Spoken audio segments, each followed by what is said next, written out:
Fox Sports. We are the Fourth. We are Florida.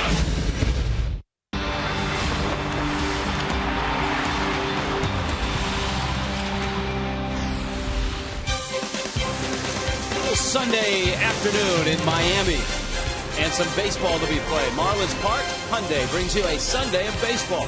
The Reds first place in the Central, the Marlins in the basement of the East, but the Marlins have taken the first two games of this series and played well doing it. Justin Ruggiano and his mates have shined. The Cincinnati Reds trying to salvage a game of this series, and the Fish going against the pride of Coconut Creek, Matt Latos.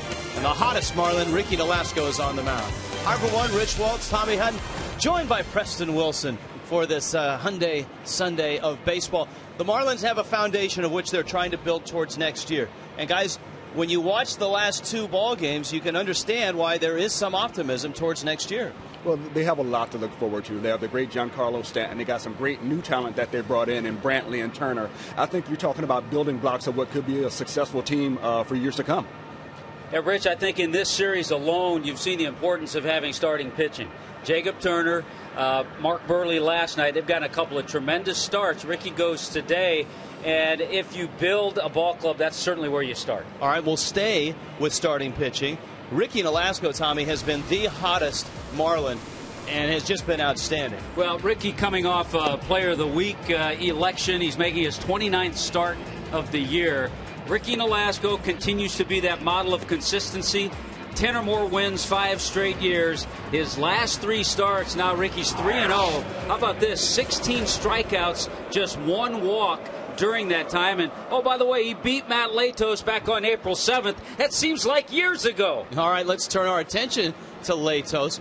With Johnny Cueto struggling a bit, Preston, all of a sudden Latos' importance to this Reds team grows. Well, now you understand what all the hoopla was about when they really wanted to get Matt Latos from San Diego. This kid is 12-4 with a 3.7 ERA, pretty much shutting down the National League lately. His last 3 starts, 2 wins, 1 no decision, but more importantly, he's kept them right where they need to be. He's an exciting guy to watch. Great stuff, and hopefully he won't have that good stuff today against the Marlins. Yeah, Coconut Creek, Broward Community College, and of course right now trying to help the Reds clinch. The Reds, all they have to do is just win a few ball games, and they're in the postseason. They'd like to get home field advantage, but not if the Marlins have anything to say about it. The Fish have won the first 2 of this series. Ricky Nolasco will talk about his start today against Matt Latos and the Reds.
Head out to center field. Craig Minervini, Jeff Conine.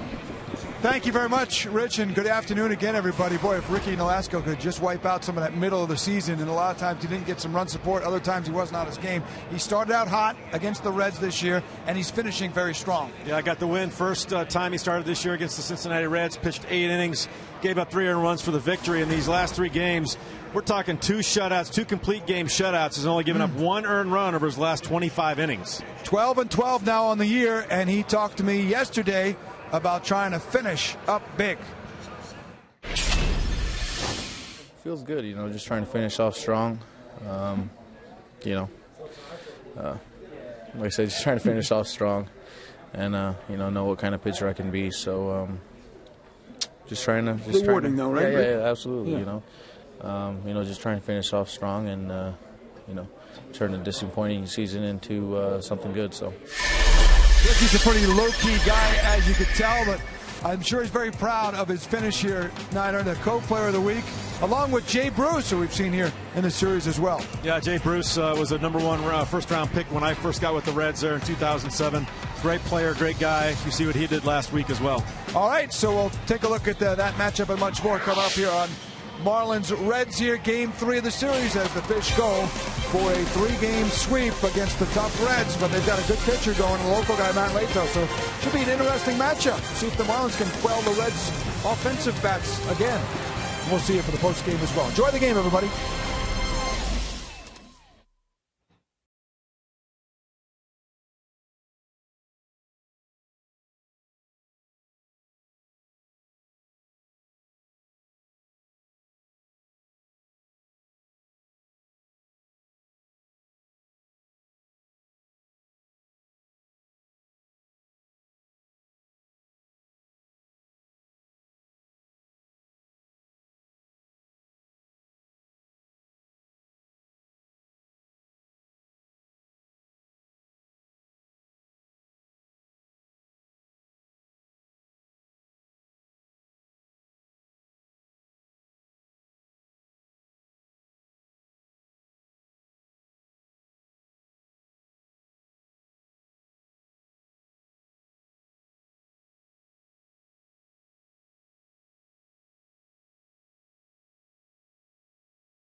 Geddy Lee making a special guest appearance on the show as the Reds and the Marlins get ready to go. Final game of a 3-game series. And boy, the Marlins have looked good in the first 2. A 6-4 win last night and a 4-0 shutout win on Friday night. Here come Dusty Baker's Reds. Brandon Phillips at second base. Chris Heisey gets to start in center field. Joey Votto's at first. Ryan Ludwig, a home run yesterday. He's in left. Jay Bruce in right. Todd Frazier, Rookie of the Year candidate at third base. Deoner Navarro, the catcher. D.D. Gregorius gets to start. We're all excited about that. Matt Latos will hit ninth. Yeah, we're all excited about Ricky Nolasco as well, wanting to, as you heard him say, finish strong, and he has been on a tremendous run. You could go back a little further, but just in the month of September, in his 2 starts, 16 innings, 1 walk, he's 2-0 and has an 0.56 ERA. Yeah, the numbers are really eye-popping as Brandon Phillips, Chris Heisey, and Joey Votto step in, and Nolasco gets ready for start number 29 on the season. John Buck behind the plate for him, and the first pitch, fastball up. A look at Phillips, who has been quiet in this series. He is 0 for 8. I think you get to the point, and I'm sure Dusty, he's been through all this. You're the Cincinnati Reds. You have such a big lead, but you want everything to be clicking on all cylinders at the right time. Solano giving chase, and Lee makes a nice over-the-shoulder catch. And he shows the ball to the umpire, yeah. And I think that goes back to last night when he made a catch and then dropped it when he put his hand in to take it out, and it was ruled no catch. Watch this. El Caballo saying to Solano, I've got this one all the way. Got a little muscle on the rebound. Don't think you can get inside me. And then shows it to the umpire. Yeah, that all goes back to that play last night. And here is Chris Heisey. Preston, that's a great question that Tommy raised. How do you, as a manager, when you've got an 11-game lead with 2.5 weeks to play, how do you get it all clicking and at the same time make sure guys are fresh, ready to go? That one's cranked down the left field line, foul. Well, I think the most important thing a manager can do in a time like this is get his bench players some at-bats. You have to find a way to filter those guys in the lineup, get them some playing time, because of all the double switches that go on in the playoffs, you can't have bench guys that haven't had at-bats in a week or 2 weeks sitting there resting. This is a great time to get them integrated in the game plan. Heisey, one of those guys getting the start. That's a great point, and I also think you can't be too concerned 2.5 weeks out that you might have some guys slumping a little bit. Jay Bruce right now slumping, because you know guys like that, their track record says sooner or later they'll put it together, and Dusty Baker hopes that is right at postseason time. Boy, it's that question that it's hard to answer.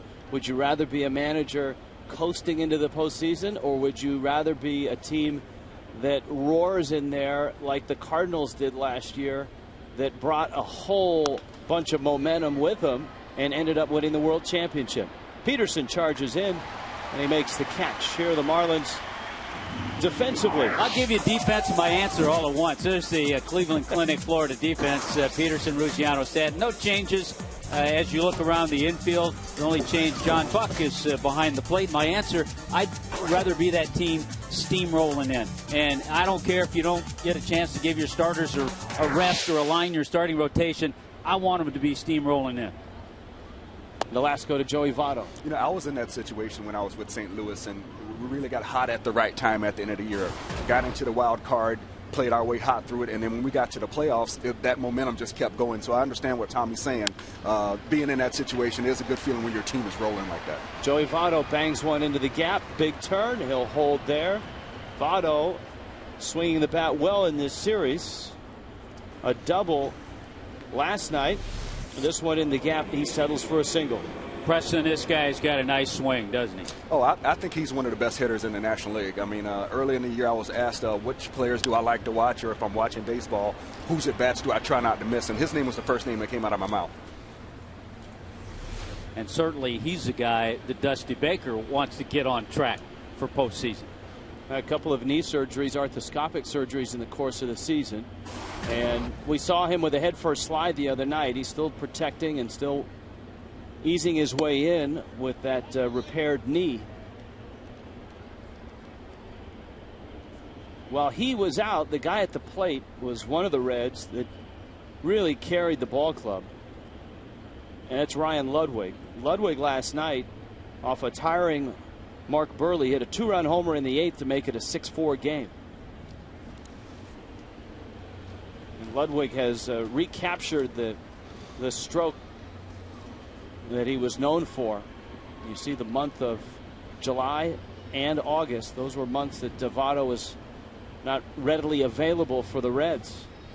Yeah, I had the good fortune of being able to play with Ludwig when he was in St. Louis, and he was definitely a hitter that once he gets hot, he can help carry your lineup for a good while. He has good power to all fields, smart base runner.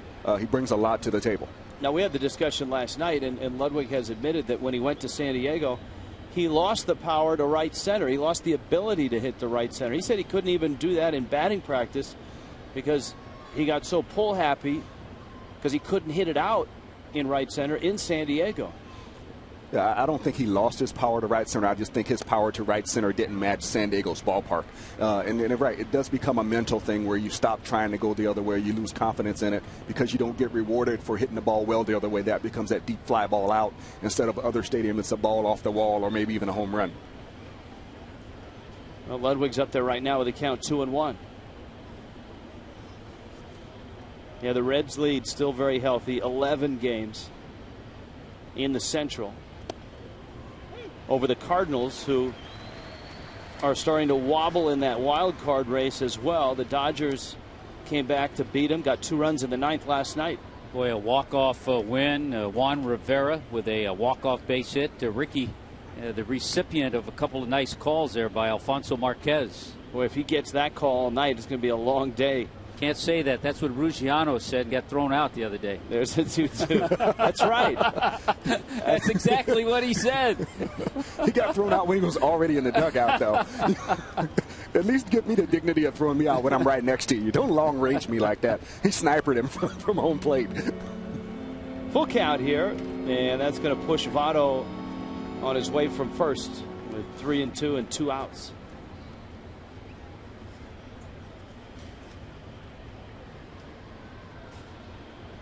And the Dodgers and Cardinals now in a dead heat for that last wild card spot. Votto's on the move. Ludwig fouls it back and out of play. The Braves, of course, have a pretty comfortable cushion in the wild card race. Rich, I think the major concern for the Dodgers, though, right now is the status of Clayton Kershaw. Billingsley's already out for the year. Kershaw is going to see a hip specialist in New York and miss a start. So that's their big concern right now. And St. Louis and Los Angeles play again this afternoon. Of course, everybody quite happy that we're trailing the Cardinals, that the Dodgers won. Pittsburgh 2 back, Milwaukee 2.5 back, and the Phillies 3 back. Votto on the move, and a swing and a miss. Ricky gets a strikeout of Brian Ludwig. And a nice first inning for Nolasco.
The Fish winners of their last 2 here against Cincinnati in this lineup.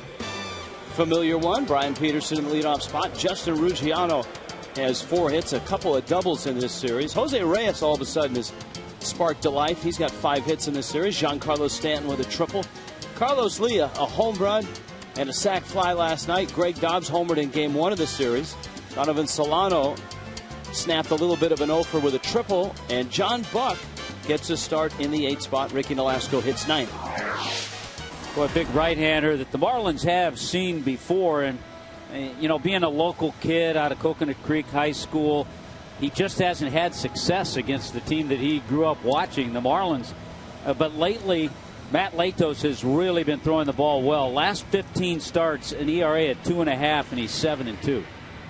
Big kid, 6'6", 235. Coconut Creek, Broward Community College, Padres 11th round pick in 06. He was actually a draft and follow. He didn't sign until 07. And then the 4 players going from the Reds to the Padres. The Reds got a top of the rotation guy. The Padres got 4 big league players. I think it's a trade that has worked out for both organizations. I think it has. I think if you were Matt Latos, it might put a little undue pressure on you early on to live up to the Reds getting rid of all those players. Yeah, a couple of them Miami guys, Yonder Alonso, Yasmani Grandal, both having solid rookie campaigns. Latos facing Brian Peterson, and he swings and misses at a fastball, and it's 0-2. One of the more interesting thing about Latos is he's such a big guy, but he feels his position really well. In 3+ seasons, he's only made 2 errors and hasn't made one at all this year. You know, he's a really good athlete, and you know, having a guy that big on the mound, sometimes you don't expect that. Here's his 0-2. Well, we saw that great play by Cueto last night. Burley was on the mound. We know what he can do. Let's give you a little scouting report on Matt Latos, brought to you by Coventry Health Care. Big and tall, very deliberate with the delivering, kind of jumps at hitters. The changeup he'll use mostly to lefties. Doesn't usually throw that change to right-handers. Peterson takes outside, and as we saw last night, Johnny Cueto has struggled lately, whereas Latos, his ERA has been trending downwards ever since mid-season. When his ERA was up around 5, he has dropped it. He drops a breaking ball there that misses in. It's 2-2. So if you're Dusty Baker, who's your game 1 pitcher? You got to go with the hot hand. Yeah. You can't go on reputation when it comes down to that. You go with the hot hand.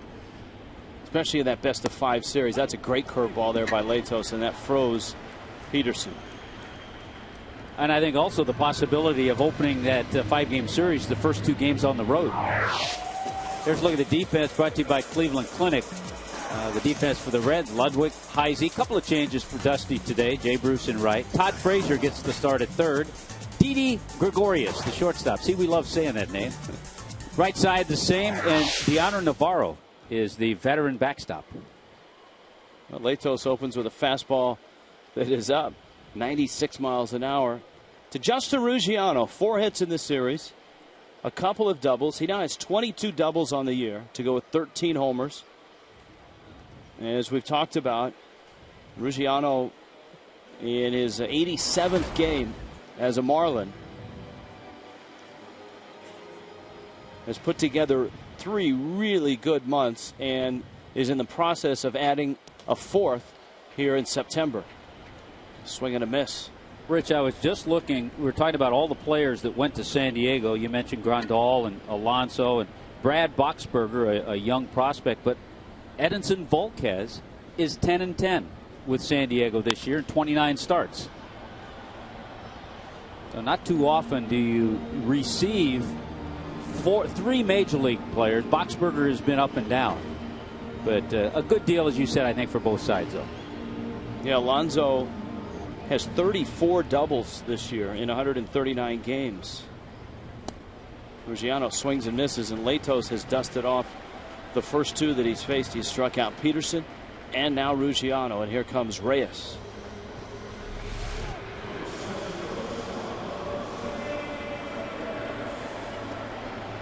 It's even more deliberate in super slow-mo.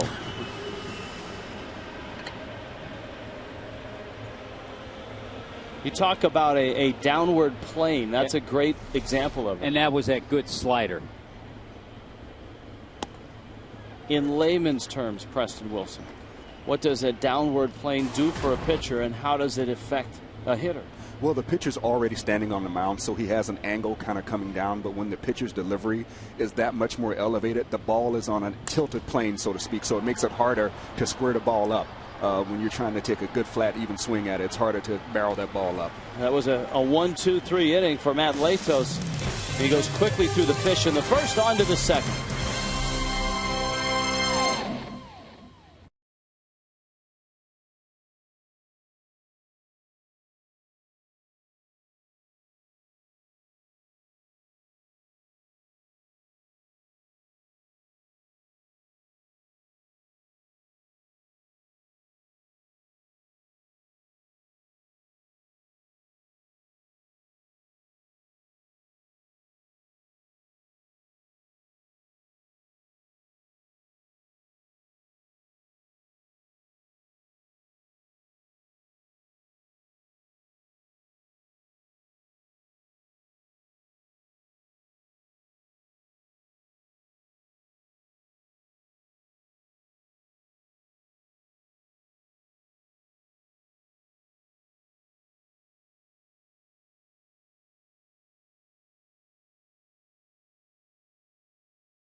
In high definition, thanks to the fine folks at H.H. Gray. Marlins Park, it's a historic day here in Miami. Coventry Healthcare second inning. This is the first time that the Marlins and the Dolphins have ever played at the same time in Miami. Am I right on that? No, you're right. Absolutely. Breaking ball from Nolasco opens up. So a historic sports day. Yes. Jay Bruce, Todd Frazier, Deanna Navarro for the Reds in the second. Bruce with that easy swing yanks that one foul. Jay Bruce has an opportunity, if he has a hot 2 weeks, to get himself some accolades at the end of the season. Bruce with 33 homers is one behind Giancarlo Stanton. He's 5 back of Ryan Braun, who leads the National League. And Bruce, with his 96 RBIs, is tied for 4th with Matt Holliday for RBIs. The RBI leader, believe it or not, in the National League is Chase Headley.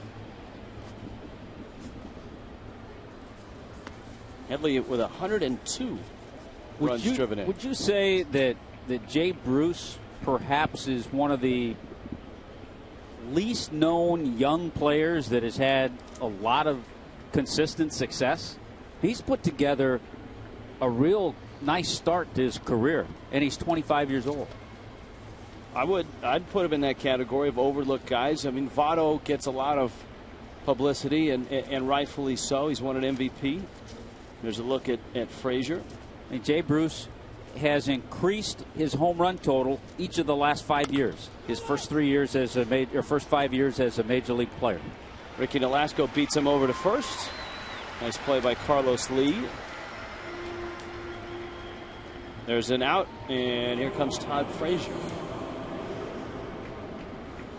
The all-you-can-eat seats are a terrific way to come out and see a ball game and eat a lot, that's for sure. You get a Vista Reserve ticket. All-you-can-eat hot dogs, nachos, peanuts, popcorn, soda, and water. And the next all-you-can-eat night is tomorrow. Marlins and Braves at 7:10. You can order your all-you-can-eat seats online at marlins.com. Here's Frazier.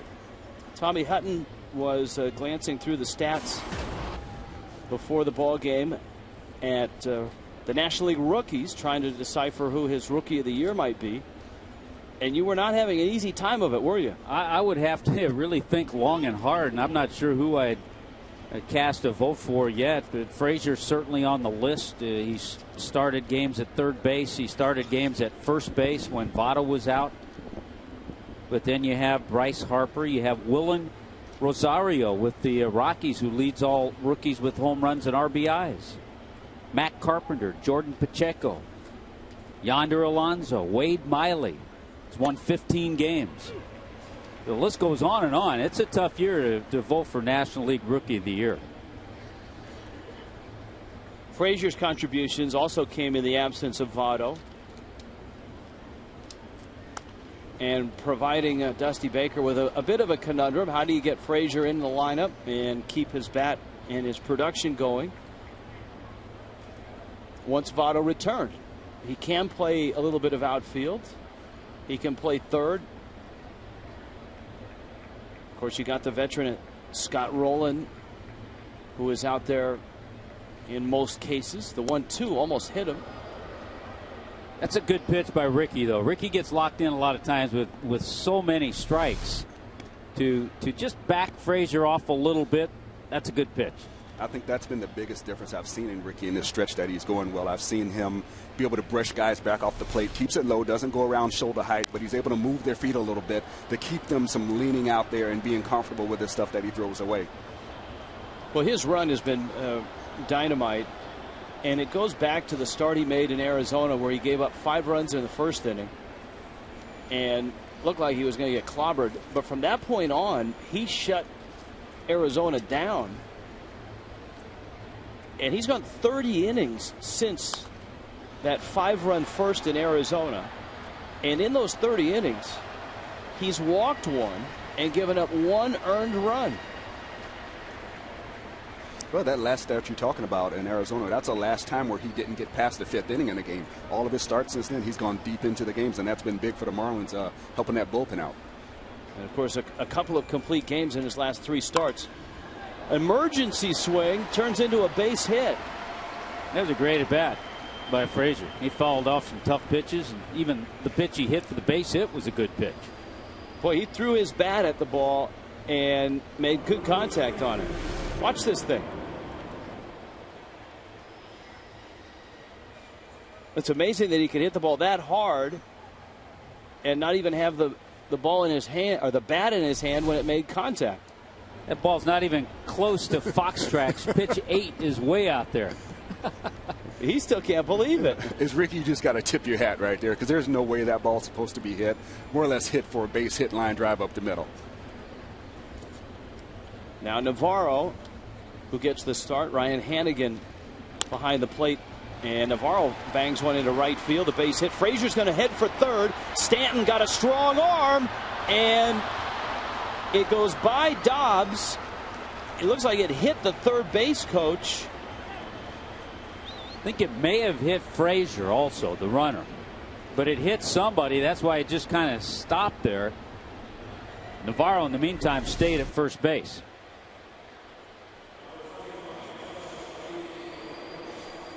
That was a great throw by Stanton, but I think it was a little bit deliberate going to that ball. And Frazier did a good job of not stopping. He made the third base coach stop him, and he was waving him, so he just kept going. I think Tommy's right. I think it hit Frazier's left arm or left shoulder, and then it did hit Mark Berry, the third base coach. And now here is Didi Gregorius out of Curacao. And he takes a strike. Preston, safe to say that base runners can approach running here the way they did at Coors Field, or you do at Coors Field, because the outfielders are a little deeper. Yeah, you do, but also I think as an outfielder, your responsibility is to charge the ball hard, because the best throw that you can make is the one that you don't have to make. So if you get to the ball quickly and you force a base runner to shut it down, you don't have to worry about making a good throw. And I think that's one thing the outfielders here are going to have to learn, that you're going to have to charge the ball hard. Of course, you got to break down and field it cleanly, but the quicker you get to the ball, the more likely those coaches are to put that stop sign up. That was a terrific stop there by John Buck on the breaking ball from Nolasco, keeping that man, Todd Frazier, at third. Navarro's across the diamond at first, and Gregorius at the plate.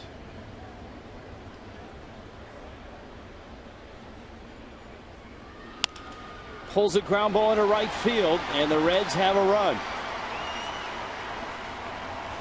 Giancarlo charged that ball right there much harder. Great job getting to that ball, and it was a little bit towards the line for him. Got there quickly. I know he wasn't worrying about Navarro running that well, but just that one play to the next, you see him getting to the ball a lot quicker. How about these 3 base hits? You had the safety swing by Frazier and a couple seeing eye ground balls. And just like that, the Reds get their first run. That is the first career RBI for Didi Gregorius. And now you've got Latos up there with runners first and second and 1 out, and he's going to try to bunt the runners up. Boy, Dobbs has got to be careful. Dobbs came charging in for that bunt, and he forgot that there was a runner at second, and there was nobody at third. Fortunately, Deanna Navarro wasn't paying much attention at second base.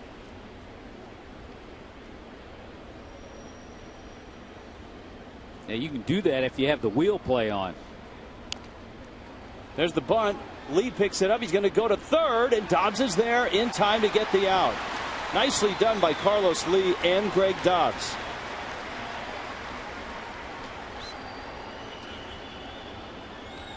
Well, that was a nice play all around. Watch how Dobbs now has to stop, go back to the bag. He has to anticipate a throw. He doesn't know he's going to get the throw. No tag necessary. Dobbs gets out of there like a first baseman. Well, that throw was right on the money by Carlos Lee, too. You know, he took all the work out of it for Dobbs. Dobbs just had to stick his glove right there, chest high, right on the bag. Great throw. Carlos Lee is a terrific athlete. I mean, you watch him, some of the plays that he makes, instinctive. He just doesn't have a ton of experience at first base. How about today alone? We've seen him with the over-the-shoulder catch in foul territory on the pop fly, and that play right there. Well, the Marlins have had a few athletes in their history that have been a little bit less than svelte, but they've been good athletes. Livan Hernandez, Alex Fernandez, those guys really move well. And, you know, and if you didn't know them as athletes, you wouldn't know them walking around the street. But those guys really move well. Great agility for guys their size.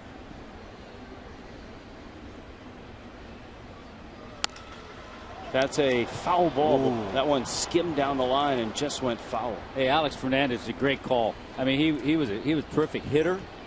Certainly fielded his position well. 1-1 to Brandon Phillips. Still looking for his first hit of this series. He's 0 for 9.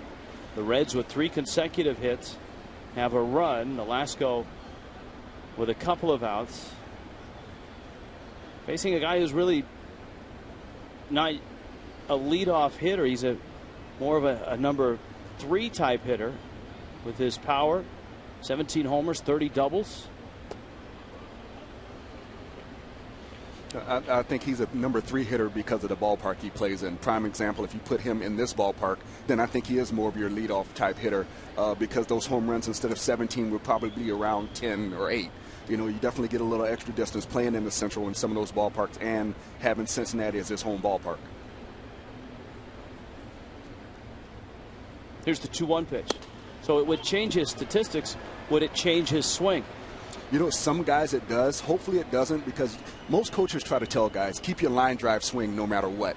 But when they get in ballparks like Coors Field or someplace, guys have a tendency to want to lift, and it kind of screws them up. Yeah, he had 14 home runs in his home ballpark, 3 anywhere else. So that shows you if he has another ballpark as his home ballpark, he would be a more prototypical type leadoff hitter. Nolasco with a 3-1 pitch coming. And the count goes to 3-2. Yeah, you got to think a guy like Stanton, if you played in Cincinnati, probably hit 50.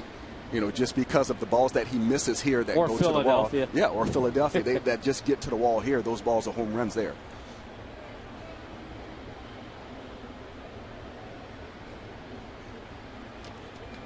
And you don't have to face the Cincinnati Reds pitching staff. Full count, 3-2. Gregorius and Latos will be on the move. Swing and a miss. Velasco strikes out Phillips. The Reds get a run and have a 1-0 lead.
Hyundai. If it's fuel efficient, affordable, stylish, and safe, it's probably a Hyundai. By AT&T, the nation's largest 4G network. AT&T, rethink possible. By Papa John's, for $10, get Papa John's Buffalo Chicken Pizza. For $2 more, get any large pizza. And by Toyota, visit your local Toyota dealer today for great deals on an amazing lineup of Toyota vehicles. Taste of Miami. Look at him go. Guys, if I disappear during the game here, that's where I'll be right there. Make it 2, would you?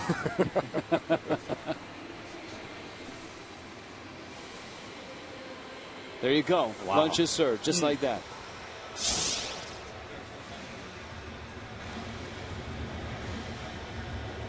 Here's Latos.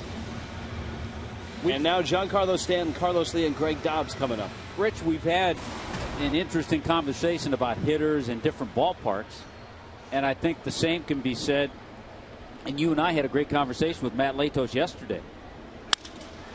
Stanton breaks his bat and drives it into right center field for a hit. And he made a good point about pitching in San Diego. He said, I didn't feel bad. I knew if I had a 2-0 pitch or left a slider middle of the plate, then I don't worry about it too much. It'd be a long fly ball out. And I think in a way, pitching at Great American Ballpark maybe has made him a better pitcher. That's a good point. His ERA, as we pointed out, mid-season was up around 5. And it's right now sitting at 3.72. Last 15 starts, his ERA at 2.5. So here's Lee, who blasted one up on the stairwell last night for his 9th home run of the season.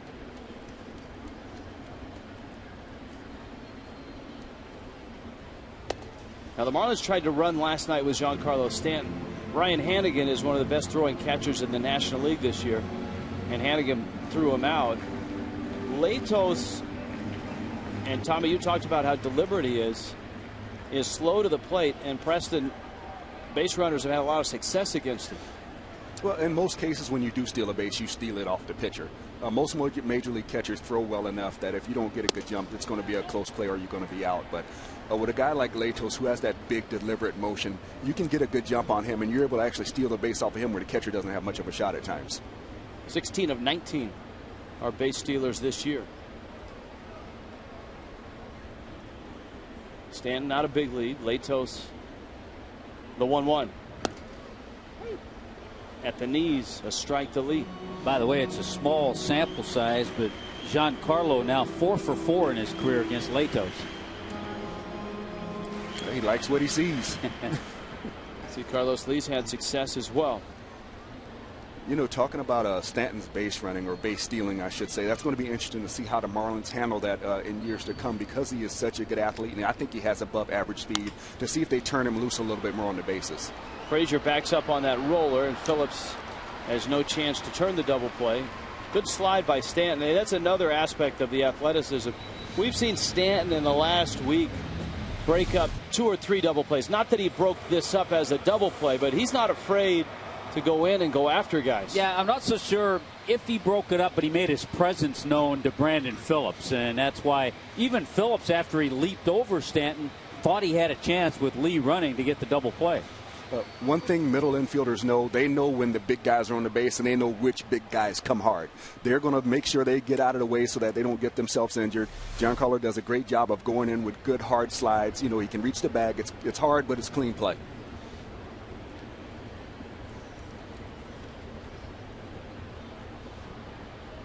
Now Dobbs. See, Stanton's got a couple of things working for him. He goes in hard, but he gets there because he runs well. A lot of big guys might not get there that soon, and so then the second baseman can get rid of the ball and then get out of the way. Preston, to your point about managing Stanton's running game, he can steal bases. He's a terrific athlete. When you have a guy that is also going to hit 40 home runs, and in the Marlins' hopes drive in 100, how do you manage that running game? Well, every team handles it differently. When I was here at Florida, I had the green light. I could go whenever I wanted to. They wanted me to run as much as possible. When I went to Colorado, I was the same type of hitter, but they wanted me to just kind of conserve that a little bit more and not steal as many bases and not beat my body up as much. Kind of save it for hitting and driving in runs. Well, they had an idea that you were going to drive in, what, 190 runs? What was it? Was it 146? Yeah, 141, I think. 141. 141 RBIs. They were talking Hack Wilson that year. Bugs Bunny numbers. It's a lot of fun when you have a run like that, but you really realize how valuable the guys hitting in front of and behind you are. Who'd you have? Who was in front of you? I had Todd Helton in front of me. And then after the first month of the season, I had Larry Walker hitting behind me. So during that stretch, I was going to get pitched to more than I ever had in my career.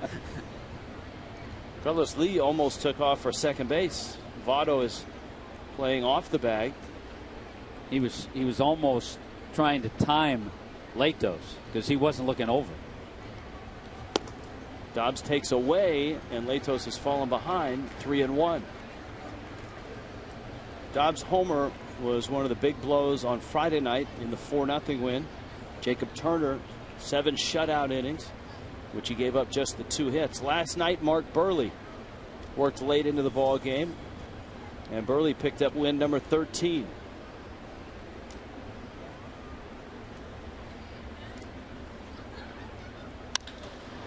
Dobbs lines it to center. Heisey out there, and he makes the catch.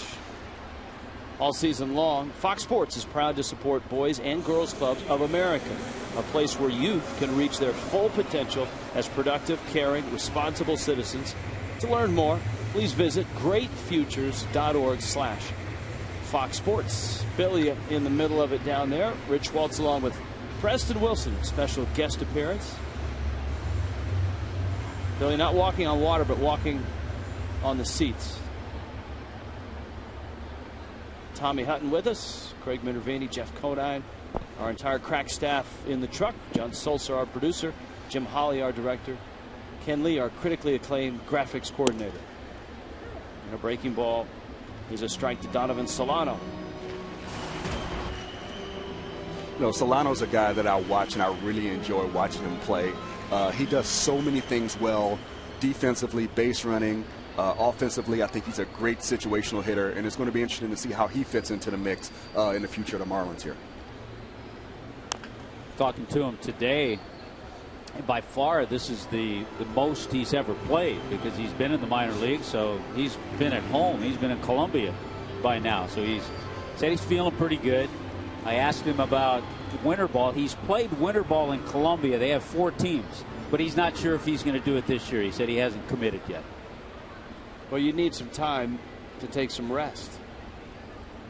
Yeah, that extra month of major league season compared to the month less that they play in the minor leagues really does play a toll on you. See a lot of guys start to wear down at the end of the year, their first year or so in the major leagues, because they're not used to that schedule. 0-2 pitch misses out. I thought he mentioned that he would play for the Colombian team in the qualifiers of the World Baseball Classic. That's in mid-November. So that's possible. That's possible. That's at Rod Carew Stadium in Panama. Panama, Colombia, Nicaragua, and Brazil. Latos just threw it right by him. Solano swings and misses. 1-0. Reds on top.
For Coventry Healthcare of Florida.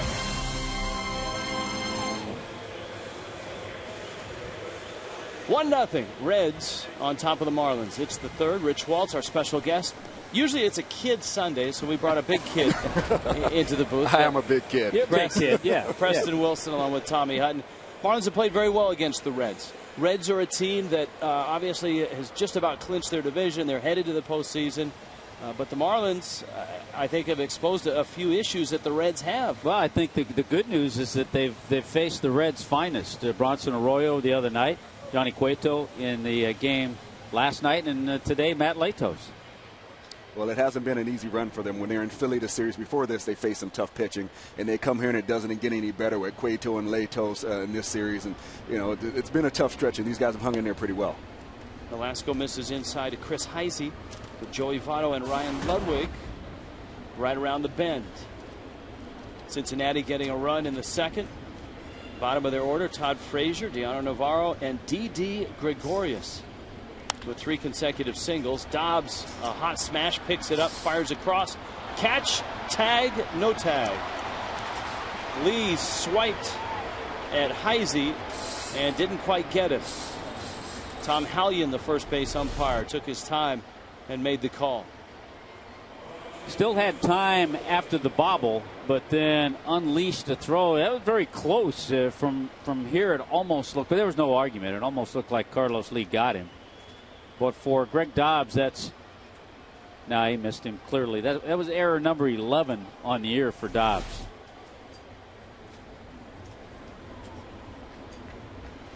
Now Ricky has to face Votto with Heisey diving back in. I think Dobbs is going to look at this this year, and I think over the offseason he's going to put in a lot of work on his footwork and on his throwing. He usually handles the ball pretty well. Most of the problem has been with his throwing. So when you realize you got a chance to be more of an everyday major league player, as he's kind of found himself in this situation this year because of the movement and injuries on the club, you want to maximize it. And being the professional that he is, I think that's something he'll definitely take advantage of this offseason and really work on those things. Well, we know he works tremendously on his hitting, and you're right. With his approach, he'll probably do that. Votto singled back in the first. Heisey has stolen 6 bases in limited time for the Reds. Ball and a strike. I love to see players improve themselves and make themselves better. And sometimes it is just putting in the work. Some guys may not have the ability, but I think Dobbs is a player who has the ability. It's just been so long in his career, he's been considered a left-handed bat. And now he has the opportunity to be a complete player. And I think I'm going to see him make that change, make that evolution, and becoming a better defensive player. 1-2 to Votto. Votto playing in just his 96th game. As Tommy pointed out last night, the amazing number for Votto. This is game number 96. He's got 38 doubles. And he strikes out. Nolasco gets him.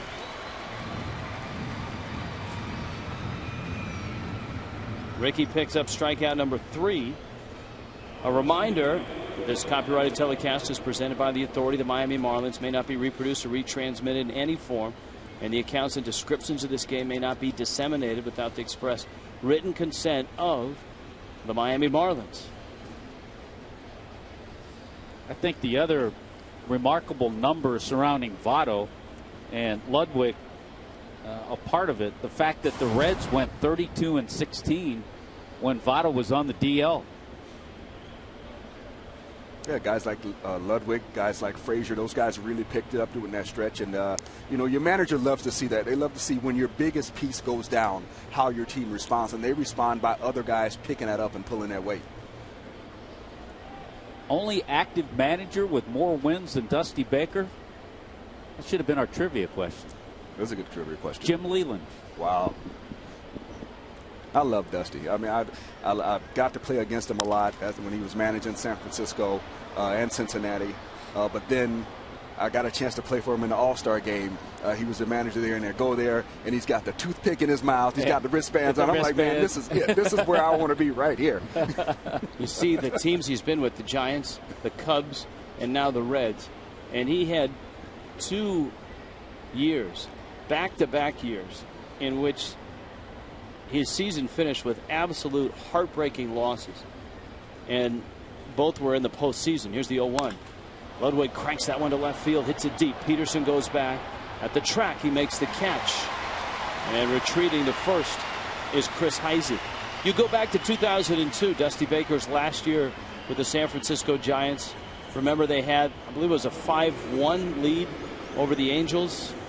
7th inning of Game 6 in that World Series, and then the Angels came storming back. Scott Spezio a big home run. Troy Glass had a big hit. Was it Russ Ortiz was on the mound? Russ Ortiz actually, I don't know if Ortiz asked for the ball or Dusty gave him the ball, figuring that might be the game-winning ball of the World Series. He took it with him to the dugout, and as it turned out, the Angels won Game 7 after coming back in Game 6, and Marlin fans know that it was Dusty Baker who was leading the Cubs in 2003 in the National League postseason that sent the Marlins to the World Series. That championship series comeback, also a Game 6. I liken Dusty Baker to guys like Jack McKeon. They don't have a whole lot of things that they ask of players. Be on time, play hard, and respect the game. Some teams have all these obscure rules and things that kind of take away from the on-field things. When you have a manager like that who just wants you to play hard, it makes life easier, and you find out who your real professionals are, who your ball players are. What's the most ridiculous rule? You don't have to name the manager, but of all the teams you played for, was there a rule that you thought this is just? I played for a team where you could not wear your warm-up sweatshirt in batting practice. You had to wear a jersey. There's almost every team in the major leagues that wears their pullovers, and you don't. I played for one team that you had to wear your jersey for batting practice. I thought it was the most unbelievable thing ever. That didn't make sense to me. I'll tell you a great one that I heard. I know the manager. I'm not going to say his name, and it wasn't a manager I played for. He would not allow his players in spring training in Florida to wear jeans to the ballpark. There's a roller up the middle into center field, and that's a base hit. Heisey turns and heads to third. Jay Bruce sneaks one up the middle. All the hits that Nolasco has given up have been singles, 5 of them so far. And here's Frazier, who had the oddest of all the hits in this one. A a pitch in which he threw his bat at it, and the bat knocked the ball into center field for a single. Guess it'll be interesting to see how Ricky pitches Frazier here. Remember, he backed him off the plate with a fastball and then kept going slider away, and went off the plate. And Frazier chased it and got the base hit.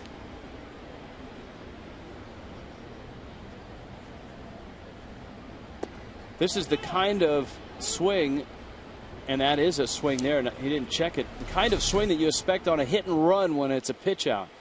You know, this is some smart pitching right here by Ricky, because that base hit that he got right there, that pitch is the same pitch that he started him off on this at bat. Yeah. And he still swung at it again. So he's established that Frazier will chase that pitch. Yes, he likes the ball in another batter's box. He's locked in on. That's his red spot right there in the hot zone. It's his happy zone.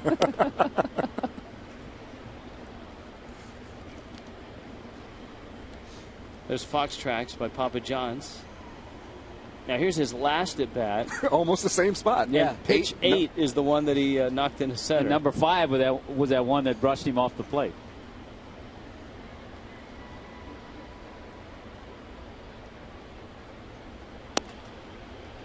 Gets a strike there. And it's 1-2. Same pitch. He found the corner. That time he had the plate. Frazier took it. Or did he find the plate? Well, it's going to be interesting now to see if Ricky tries to tighten him up a little bit more again, back inside after going 1-2 with a few pitches away, to see if he tries to kind of break his bat inside or set him up for a pitch away on this 1-2 count. A lot of pitches, though, early on for Ricky now because he's had to work the last couple of innings. There's your ball strike ratio. Nolasco, a complete game his last time out. A shutout of Washington. 1-2. And he went out further. We talked about Frazier yesterday and his history as a Little Leaguer. Toms River, New Jersey. He was on that Little League championship team. Then played at Rutgers. He's not an overnight sensation, even though he's a Rookie of the Year candidate. He's not a guy that all of a sudden was drafted a couple years ago and popped right into the big leagues. He was drafted back in 2007 as a sandwich pick, and as a college player, it's taken him a while to get to the big leagues. 2-2. Runner moves, and it's taken in. Jay Bruce easily steals second. I'm not sure if the Marlins, if John Buck felt he got such a big jump that he was going to steal it, or if the pitch was strike 3, or if the count was 3-2. He might have wanted to hold it there a little extra time to give the umpire a look instead of making the throw because he saw the jump that Bruce got. I was a little surprised at the sequence there. I thought the 1-2 was going to be inside and that pitch was going to be outside. There's the breaking ball, and it's fouled back to the screen. Frazier spent parts of 3 years in AAA with the Reds. And now his big chance to play. And he has taken advantage of it, made the most of it.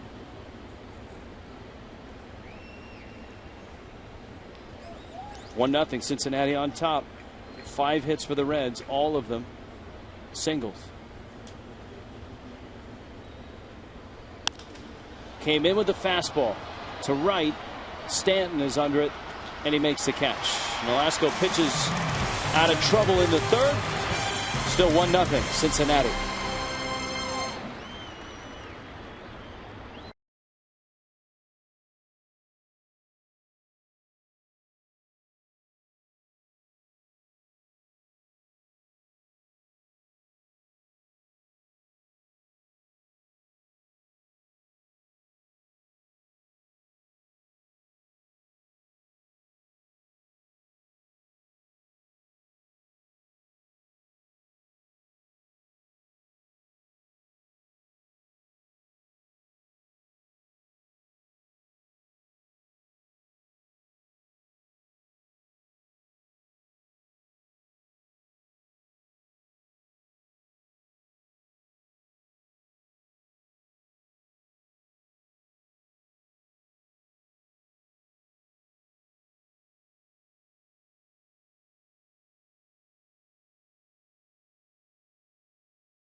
on a Sunday. Let's check in with Craig Minervini. Craig?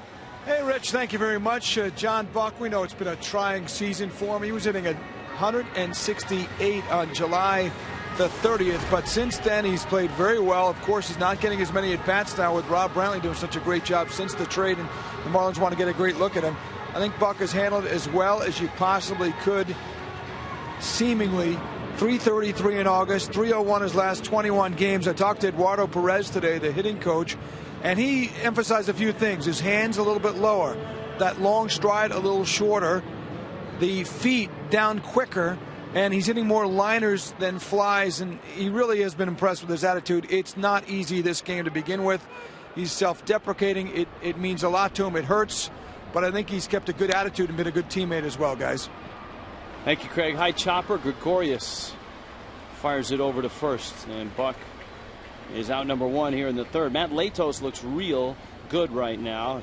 2 scoreless innings, 3 strikeouts, and here comes Nolasco. And with friends and family, he told us his mom, his wife certainly will be here today, but in the past he's not pitched well against the Marlins. 3 career starts, he's 0-3 and has an ERA over 8. But pitching much better this afternoon. So here's Nolasco. You know, this for Latos, his 4th year in the big leagues. His best year as a Padre was 2010. His ERA was under 3. Made 31 starts. He won 14 games.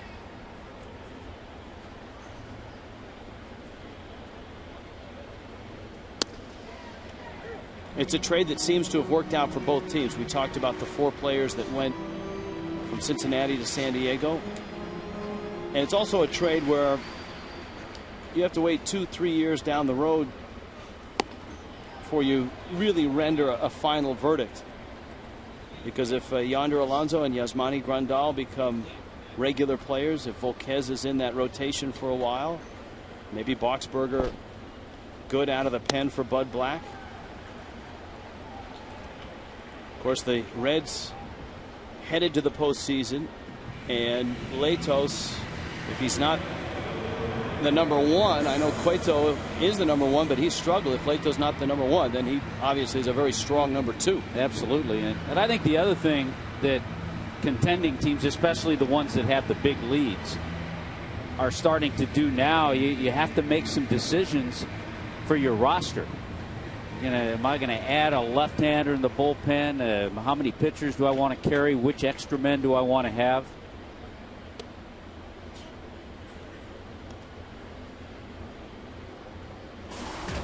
You know, those 4th and 5th outfielders and your utility guys become very big decisions. You know, basically because what we said, especially in the first half of the playoffs when you're playing in the National League, there are a lot of double switches and a lot of movement that goes on within the game as managers try to match up their lineup with the pitching.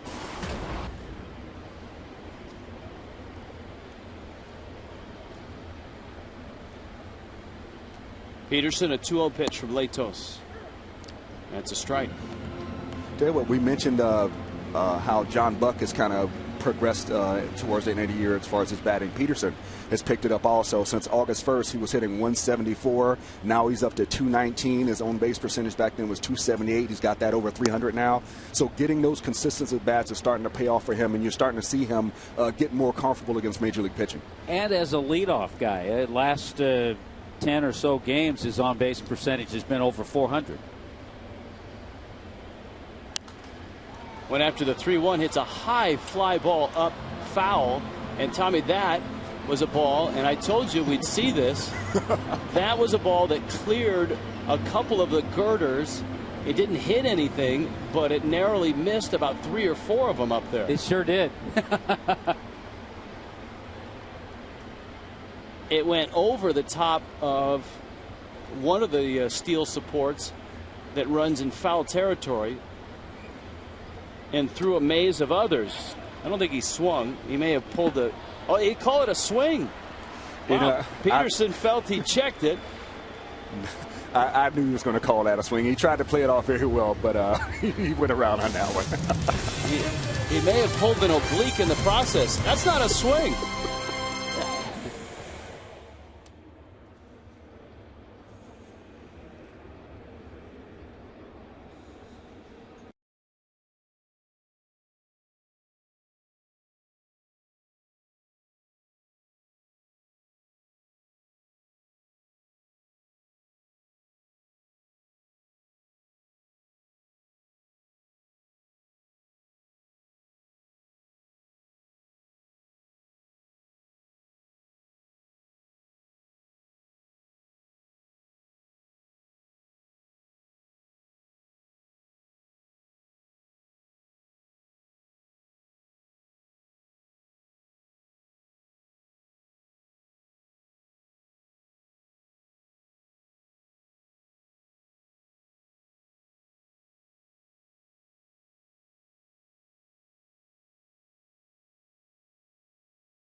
As we flip the phone, which team has produced the most National League MVPs?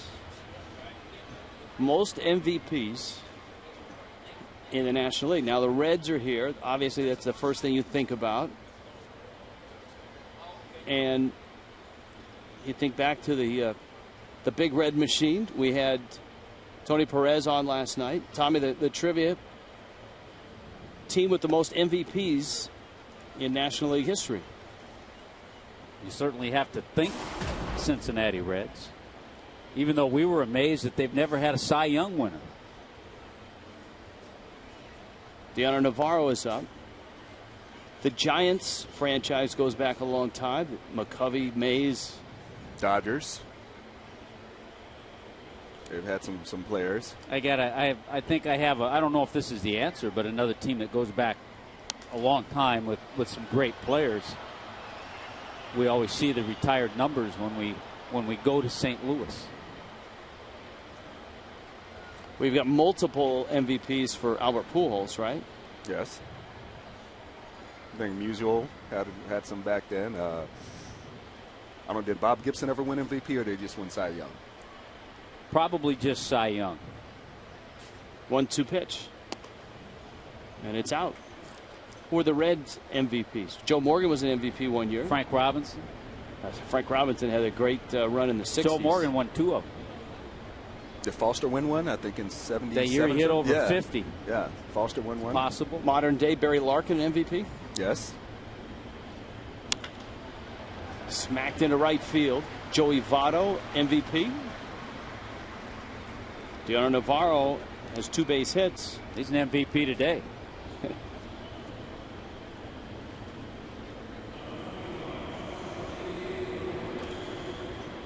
So Cardinals, Giants, Reds. Thinking of the older franchises, I don't think Phillies have had as many as some of those that we've mentioned. I don't know that the Dodgers have had as many as, say, the Cardinals. Dodgers have the lock on Rookie of the Year. That they do. Yeah. I guess it would be Rookies of the Year. D.D. Gregorius. This might be the best name in baseball right now. Yeah, it is. You expect D.D. Gregorius to just be full of sunshine. Out of Curacao. Gregorius. Yeah. Yes. He was actually born in the Netherlands and then, as you pointed out, raised in Curacao, and he's got another hit. So Navarro 2 hits, Gregorius 2 hits, and here's Latos again, and we'll see if he tries to bunt him up. Remember, the last time he tried, the Marlins actually got the out, the force, at third base. And they're fortunate enough to have the same situation with Navarro on second base again. Well, you've got a catcher who's the lead runner, and it was Navarro who was caught at third on a terrific play by Carlos Lee. Sometimes when you have a slow runner, this is when you will see the wheel play. There's the bunt, and this forces Dobbs to come in, pick it up, fire to first, and get the out. Lato's a very good athlete. See him get down the line? A successful sacrifice bunt. Brandon Phillips now with runners second and third and 1 out. Tico presents Central standings. You can see St. Louis 11 back. Pittsburgh has fallen 13 back. But Pittsburgh and St. Louis, and to some extent Milwaukee, still involved in the wild card race. The Reds have pretty much put this one to bed. In that National League wild card race, we told you that the Cardinals caught by the Dodgers, the win last night by the Dodgers. Pittsburgh 2 back. Milwaukee 2.5 back. The Phillies 3 back. There's a bouncer. The oddity, at least for today, is that no one really can gain ground on the leader because either the Dodgers or the Cardinals are going to win. They play each other. So all everyone can do behind them is just try to hold their ground.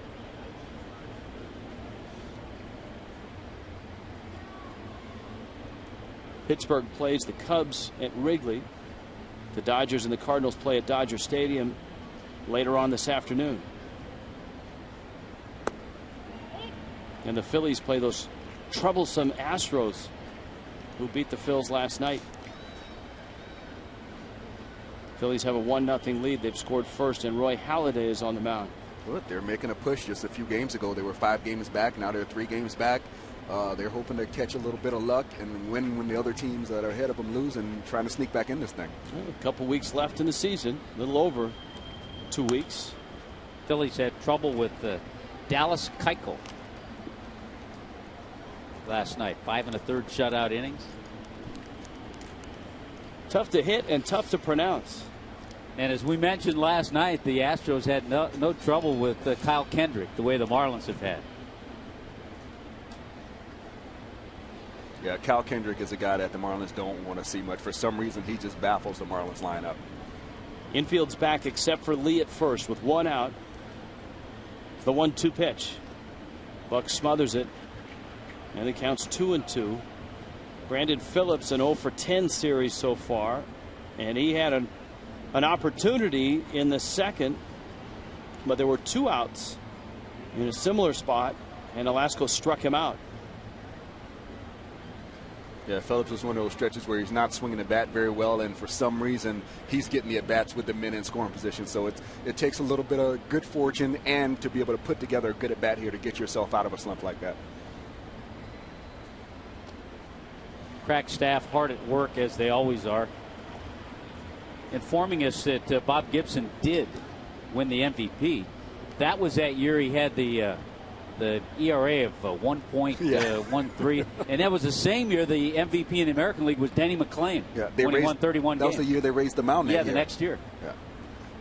Or they lowered it. Yeah, they lowered it after that. They raised it before that and then said that's enough of this if nobody's going to score any runs. Didn't they meet in the World Series that year, the Cardinals and the Tigers? Here's a 3-2. Slow tapper to third. Dobbs is going to go to first and get the out. A run comes across. Navarro scores, and the Reds get him on, get him over, and get him in.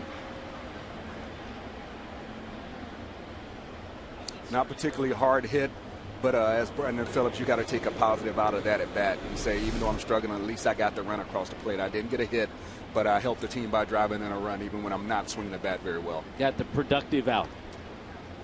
It's a tantalizing idea to go to the plate. Look at Phillips is not taking it the way you wanted him to take it, as he's pounding his helmet into submission in the dugout. Drag bunt. Heisey's a fast guy. Nolasco makes the play, just gets him, and that keeps another run off the board for the Reds. As it is, Cincinnati's got 2. Miami is scoreless.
At Nissan's Summer Saving Days.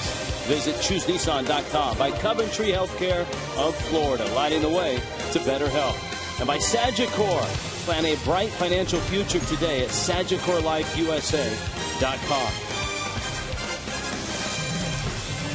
Clouds abound here in South Florida. A little bit of rain, a little bit of clouds. Matt Latos knows the drill. He grew up down here, just north of here in Coconut Creek.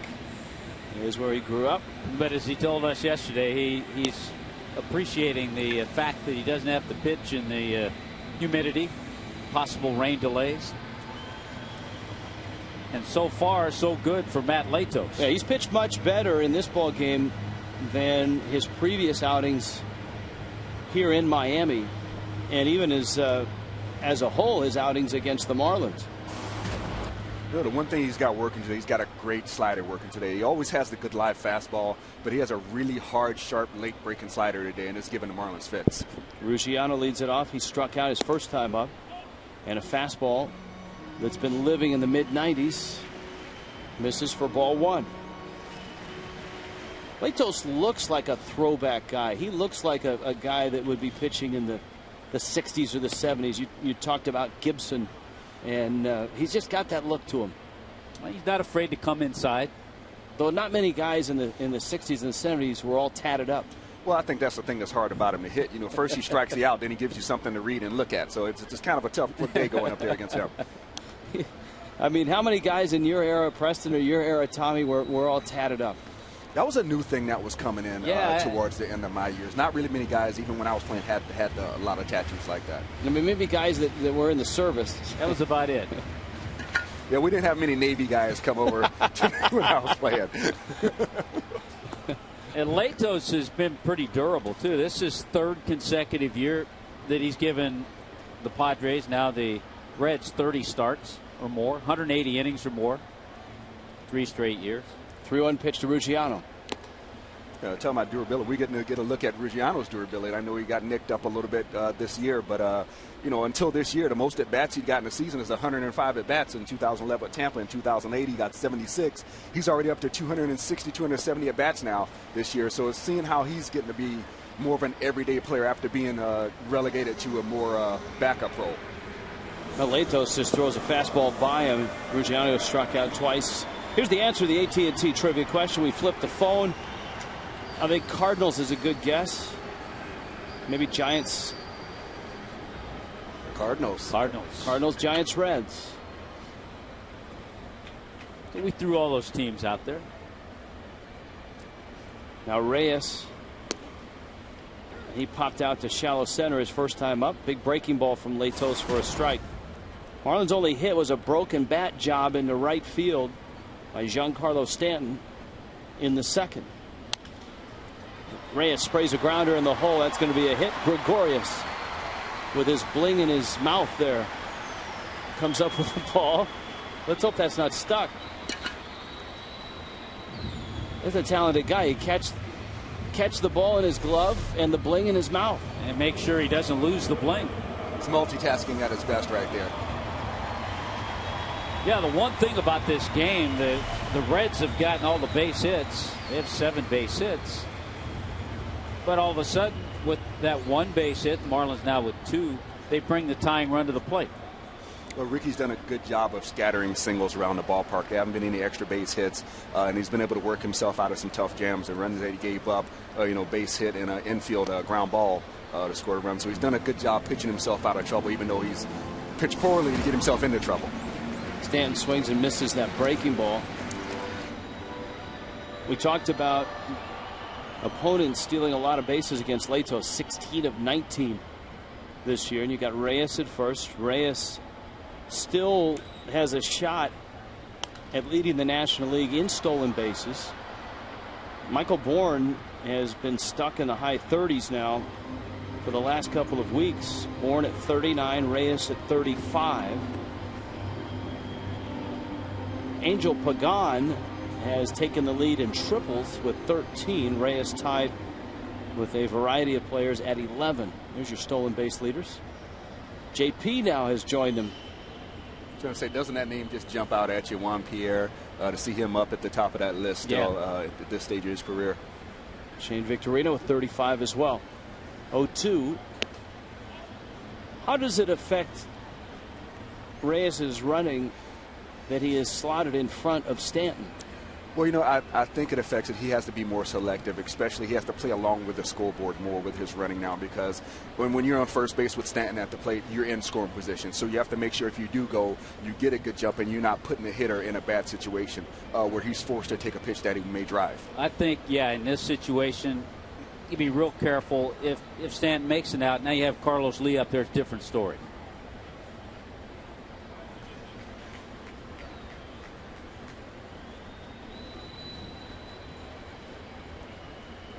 Reyes away from first.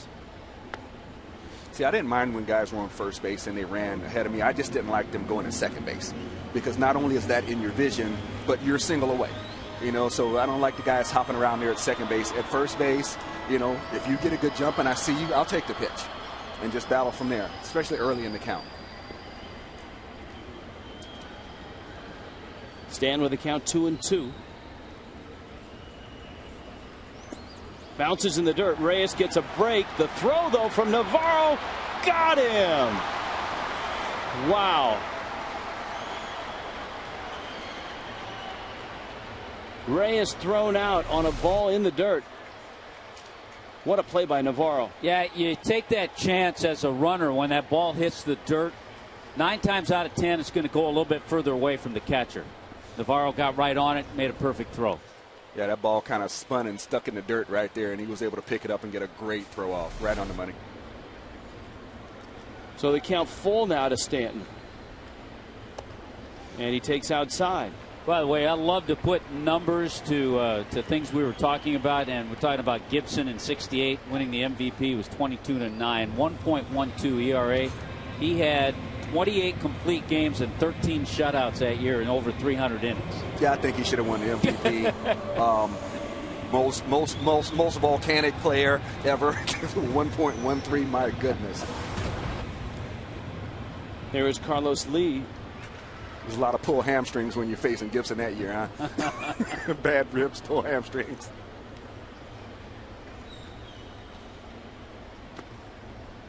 Latos misses down low. Lee bounced into a fielder's choice in the second. Miami has just 2 hits against Latos. Neither one to brag about. The broken bat single by Stanton and the infield hit by Reyes.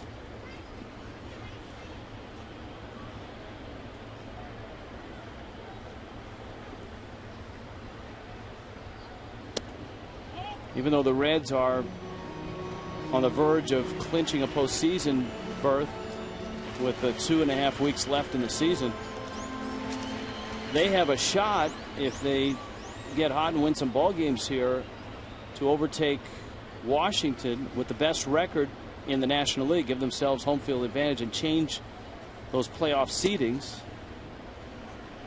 As we talked about yesterday, if it ended today, the Reds would open in San Francisco. Dusty Baker's team would actually have home field advantage, but the first 2 of the best of 5 would be played in San Francisco and the last 3 in Cincinnati. The Nationals go tonight, Sunday Night Baseball, against the Braves in Atlanta. Gio Gonzalez goes for number 20.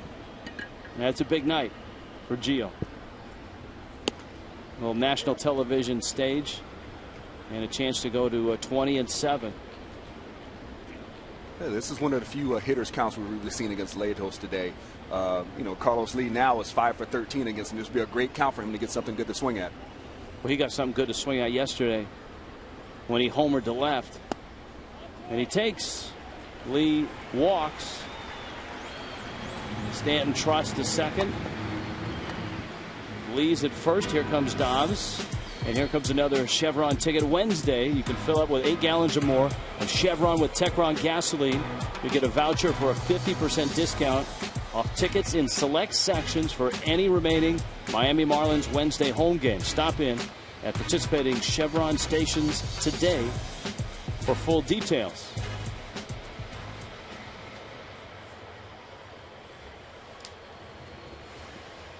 Some 2-out walks, 1 to Stanton, 1 to Lee. The play at second looms large, in which Reyes was thrown out by Navarro on the ball in the dirt. And here's Dobbs, who lined to center in the second. See what he's done with runners in scoring position. Well over 300.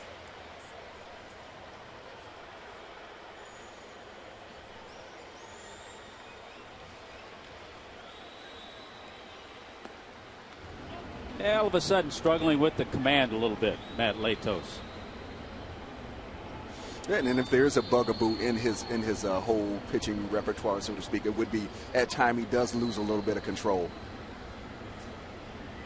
In his last 3 starts, he's got 9 walks, 18 strikeouts, but he's got 9 walks.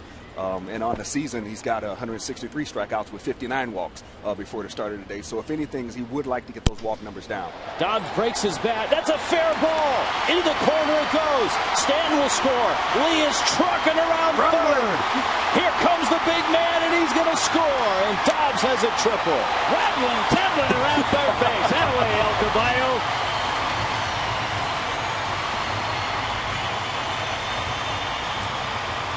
How many times do we see Greg Dobbs in a hitter situation with a pitcher wobbling and struggling just a little bit have a good swing, and El Caballo give Joey Cora a nice hug after scoring the second run to tie it.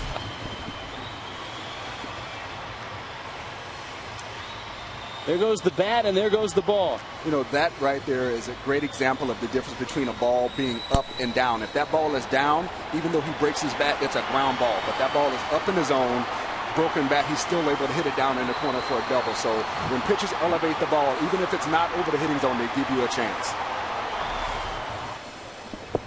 So a 2-run triple has tied this game. And the 2-out walks really hurt Matt Latos. Donovan Solano now with Dobbs at third.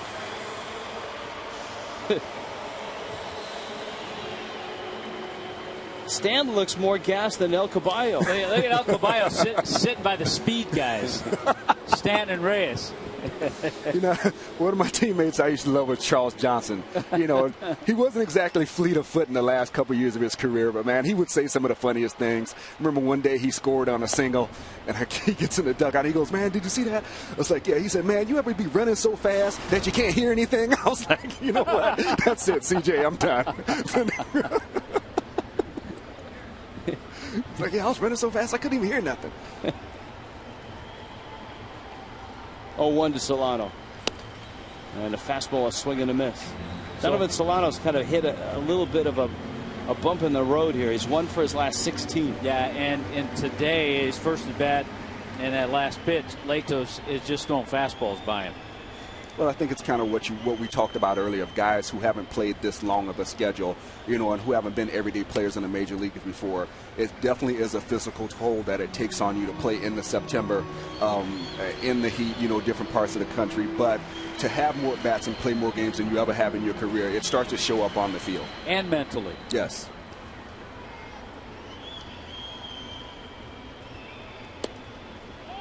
Latos looking into the Reds dugout. Count 2-2.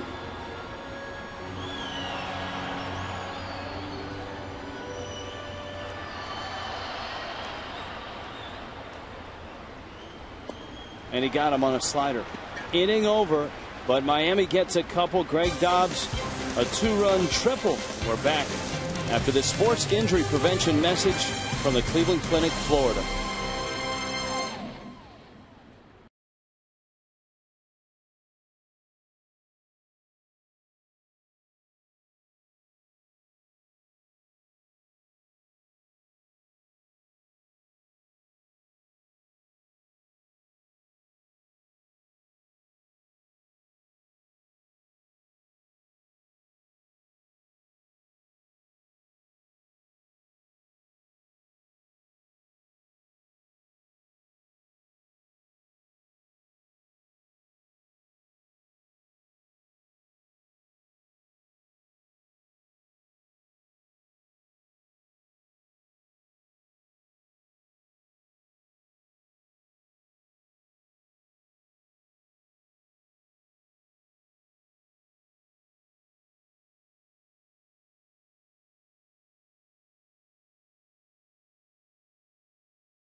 appropriately. Now it's time for the Just for Men Keep Your Edge Spotlight. Jose Reyes, 29 of his last 32 home games, he's got a base hit. Certainly, Reyes has given the Marlins an edge. You can keep your edge with Just for Men mustache and beard.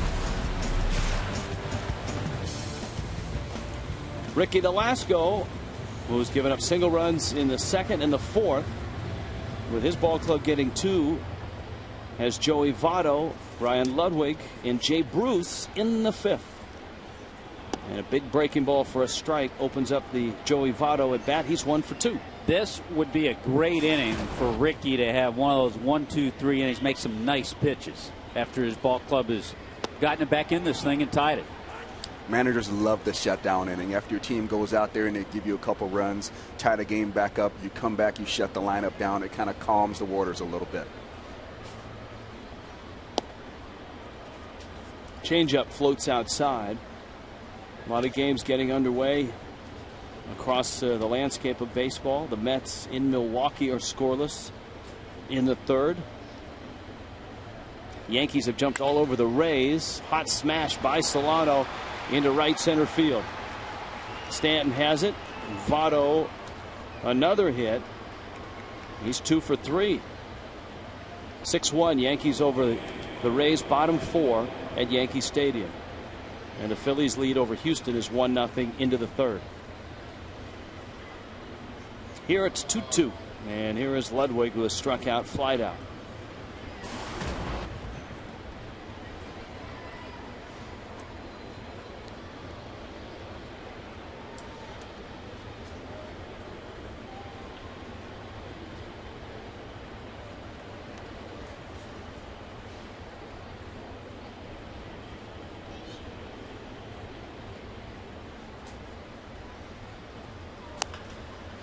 If you asked anyone around baseball right now, let alone a month or 2 ago, who would have the 2nd best record in the American League, I don't think a lot of people would pick Oakland. Most people would not have picked Oakland. And even now, I think some people still don't realize that Oakland is sitting at 84-61, just 2 back of Texas. They have a better record than the Yankees, better record than the Orioles, than the Rays, than anybody in the Central by a long shot. Tigers are a game back behind the White Sox in the Central. Yeah, the A's beat Baltimore last night. Big hits from Reddick and Cespedes. Stephen Drew hit a home run.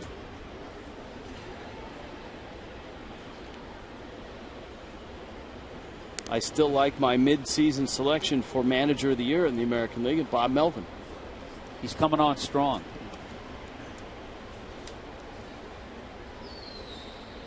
And right now appears to be a good choice.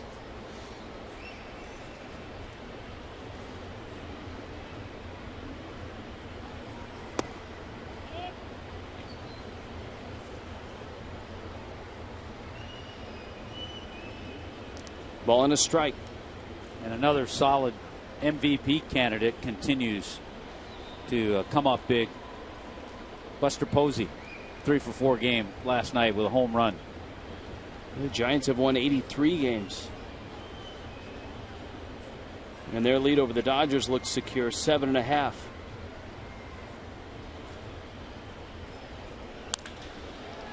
Ludwig jumps on that breaking ball, and Nolasco gives up a couple of base hits to open up this 5th inning. Well, I think Ludwig kind of knew what was coming right there. Ricky started him off with 2 fastballs hard in, so I think Ludwig really kind of looked out over the plate right there and really got a really good swing on the ball that was out there, and it was off speed. And it was up a little bit. Ricky hasn't been quite as sharp as we've seen him the last few starts.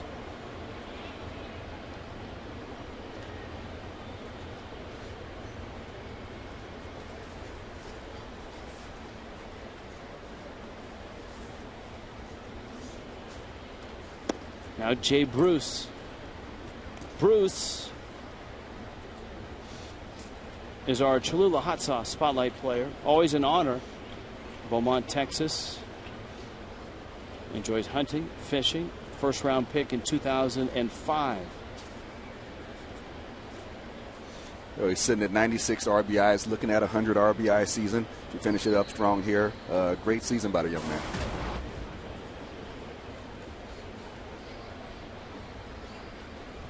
Reds have done a nice job through their draft. Guys like Bruce, a first rounder in 05. Votto, a second rounder in 02.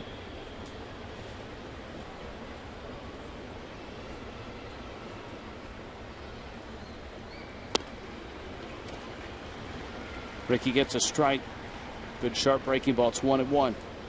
Yeah, you see Bruce is only hitting 259, but that's something I think where he's going to learn to kind of stay within himself a little bit more at times. He's got the great power, 33 home runs, 96 RBIs, but he may not end up being a 300 hitter, but I think he can be a 270 to 280 type hitter the more he learns in the major leagues. On base percentage at 334. Slugging percentage at 5.4. Hey, did you see who coming into play today was leading the National League in slugging percentage?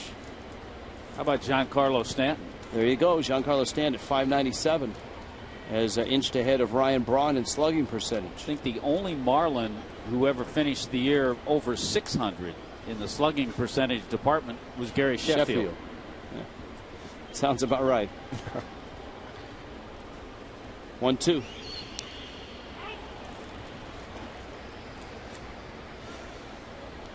Yeah, Stanton followed by Braun, then McCutchen, Posey, and Bruce. Jay Bruce is 5th in slugging percentage. Yeah, Jay Bruce hit 256 last year, so about the same this year. His best year average-wise, he hit 281 in 2010.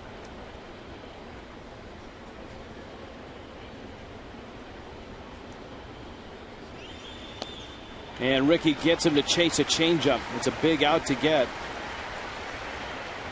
Because Votto is still at second. Ludwig is still at first. It's split change. It has a little action. He started it away, plus it moved away a little bit. Here's Todd Frazier. Here's something to keep in mind as you watch the great action on this off-speed pitch. Joey Votto at second base is not comfortable sliding feet first yet after his knee surgery.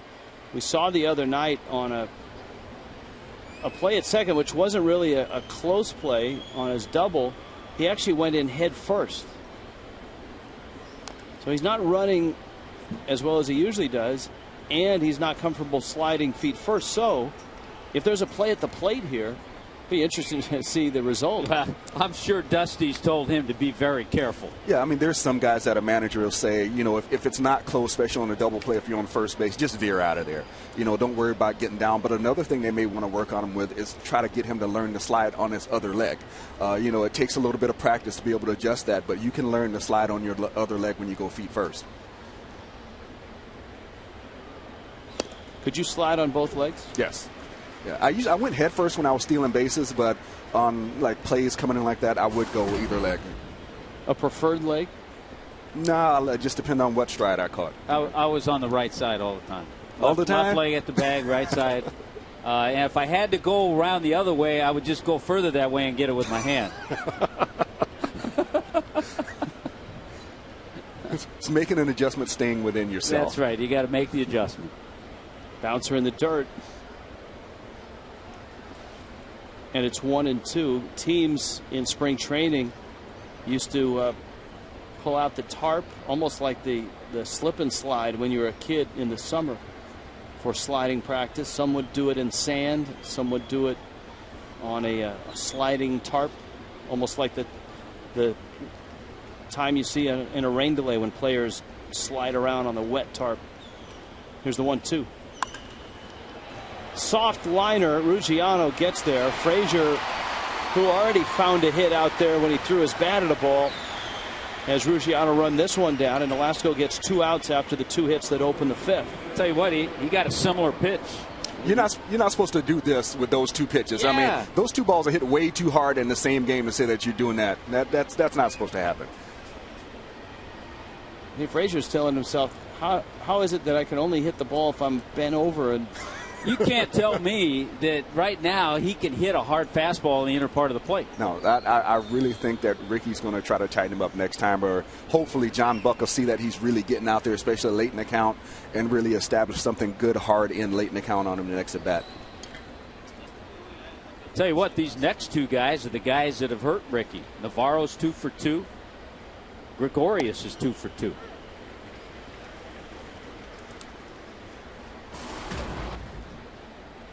And Navarro base hit in the second.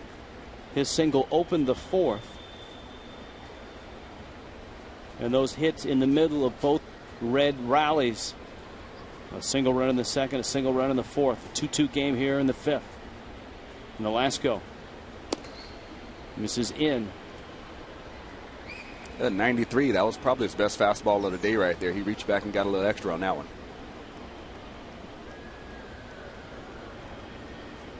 Ricky's due up second when the Marlins bat in the bottom half. He's had 93 pitches. It'll be interesting to see the decision Ozzie makes.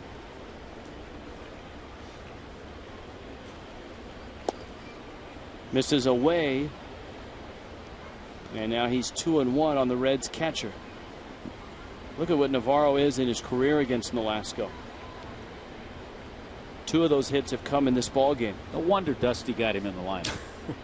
I'll tell you what, managers know, man. They look at those sheets and they see who's hot against somebody. And you know when somebody really owns someone, because they're going to be in that lineup no matter who plays in that position ahead of them. And no wonder Ricky's pitched carefully to him here. And that pitch misses down low. So he's gone 3-1. Gregorius is on deck.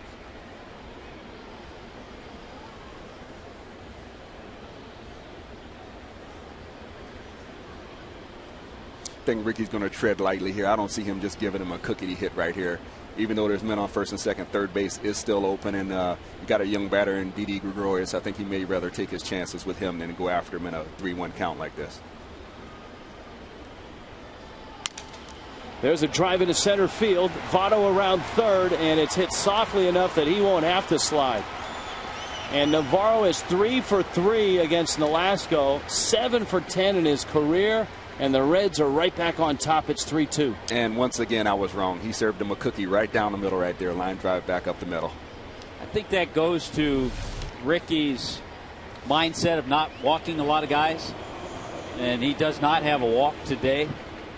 And sometimes you might have to do that. Well, I look at it like this. Sometimes it's okay to walk a guy, just like sometimes for a batter, it's okay to strike out. Because if you got a big lumbering guy that doesn't run well, and if he never strikes out, well, he's hitting into a lot of double plays. You know, so there's a lot of times where he's making 2 outs instead of 1. And right there with Ricky, you kind of have to pick your battles. You fell behind 3-1. Your guys just gave you a couple runs to get you back in this thing. You don't want to give up an easy base hit in such a hitter's count when you got a young batter coming up to face after him in Gregorius right there. Gregorius' father played baseball in the Netherlands.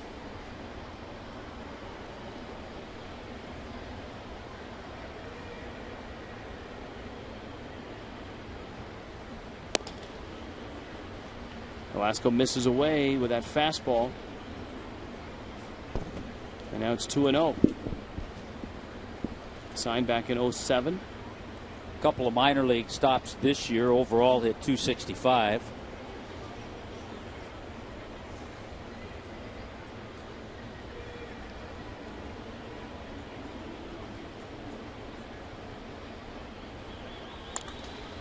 Turns on one and fouls it.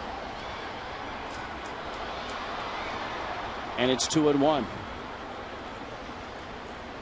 The Marlins have not had a lead in this ball game. The Reds jumped to a 1-0 lead in the second. Stretched it to 2-0. Marlins tied it with the 2-run Dobbs triple. That in the fourth. And here in the fifth, the Reds extending Nolasco now. This will be pitch number 100. Sprays a ground ball to short. Solano gets there. Reyes gets the out. And the Reds reclaim the lead. 3-2 Cincinnati.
By Verizon Wireless. Halfway through this one, 3-2 Reds on top. We bring in Cookie and Joe. Gentlemen. Hey, how are you? How you guys doing? How you guys doing? You know, we brought in reinforcements, Cookie. We brought in a right-handed power bat. We got Preston with us today. We got Mr. Preston Wilson. His father and I were coaches together in New York, so I know him very well. Yeah. Yes, sir. You were actually my coach for a little while there when I first got called up to the big leagues. You were on the team there. That is right. Hey, yes, Preston, sir. Cookie has been everybody's coach at some point. And they're lucky to have him. Yeah. Yes, we are. Great game tonight, boys. I think we've seen very good pitching from this 24-year-old latest, and also from Ricky. Even though they got 10 hits off of him, he has kept us close.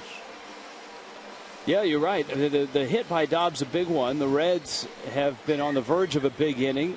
Ricky's been able to just keep it to 1 run in each of the rallies for the Reds. And Buck will lead it off against Latos. Well, no question that our ball club has been playing very well the last 2-3 days, and maybe a chance to win this ball game right now and sweep the Cincinnati Reds. I think this will be great for all the kids, no question about it. You know, beating a first-place club and playing good ball against them. You realize the last time the Marlins swept the Reds in a home 3-game series was 1995. Wow. It's a long time ago. Sure is. You know. Now, do you see this ball club as the Cincinnati Red machine maybe in the next 2-3 more years? There's a ground ball to Phillips, and he fires over to first. You know, it depends. I think the maturation of Jay Bruce, if Votto stays healthy, if Frazier is what he has shown, Zach Cozart seems to be a real nice player. They get him back next week. And I think Latos is a big part of that. Cookie, we were talking with Tony Perez last night. The amazing thing about the Reds run in the 70s and the big red machine is not many people can name just one starter from their starting rotation. They didn't do it with pitching. That's right. That's right. But this ball club, I think, have pretty good arms. And if you have Chapman, healthy and Marshall in the bullpen, you got a good possibility of maybe making a big run in the next 2-3 years, I believe.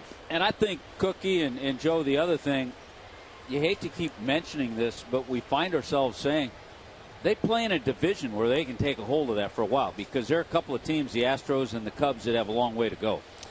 No question. And the one thing also, Tommy, that's going to happen next year is, too, finally baseball is going to go back to 15 and 15 clubs, with Houston moving into the American League. That's right. I take that back. They won't see the Astros. That's right. So that's not going to help them anymore. In looking at the nuances of the schedule, there's some interesting. You're going to play each team in your division 19 times now. Yes. The Marlins and the Rays will play only 4 times next year, and that will be 2 in one ballpark and turn around and play 2 in another ballpark, and that'll happen with the rivals that are in close proximity. Yeah, like Tampa, for us in that regard. Yeah, absolutely. I think it's going to be a lot more interesting, in my opinion, to do that. So it's going to be great, a great future. I think that we're going to see a lot of kids ourselves, they have great talent that is going to come in the near future, too. And I believe that we have some young arms that are going to make the difference, I believe, for our ball club. But looking at Cincinnati, I think that's going to be a tough ball club, no question about it, in the Central, in the National League. All right, guys, have a good show. All right, guys. Good afternoon. Gorky's Hernandez cannot check his swing, and Hernandez strikes out, pinch hitting for Nolasco here in the bottom of the 5th. World Baseball Classic coming to South Florida. And remember, the qualifiers up the road in 3 days at Roger Dean Stadium, September 19th through the 23rd in Jupiter. Tickets are on sale now at worldbaseballclassic.com. In March, here at Marlins Park, 2nd round action of the World Baseball Classic. Fastball is up. Go to worldbaseballclassic.com for information and all of that. Brad Ausmus going to manage the Israeli team in the qualifier. Tommy, you got pretty good coaching staff. Sean Green, Gabe Kapler, part of his coaching staff. That one fouled back to the screen. Of course, with the qualifiers going on right now, you're unable to use any guys in the big leagues for the qualifiers. But once the season ends, big league players certainly will be front and center in the World Baseball Classic, as they have been the first 2 times around. Peterson up with 2 outs. Brian Peterson has not liked this matchup with Matt Latos. He has struck out twice.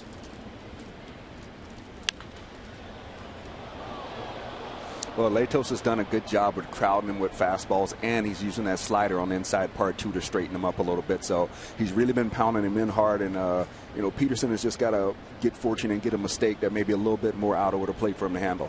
Hey, Latos has 8 strikeouts today.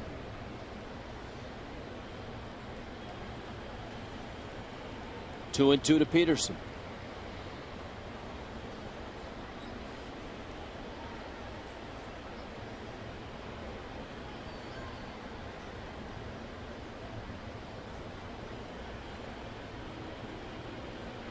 You know, and Petey does kind of stand pretty close to the dish. His back foot is almost on that white line, and they're on the inside part of the batter's box. So a hard-throwing guy like Latos sometimes tries to take advantage of that by crowding him. It's one of the reasons Peterson does wear that elbow guard. See, the stance is slightly open.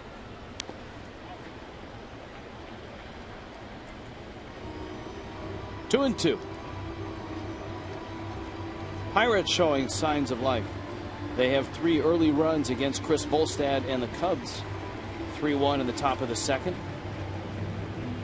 Pirates are 2 over at 73 and 71.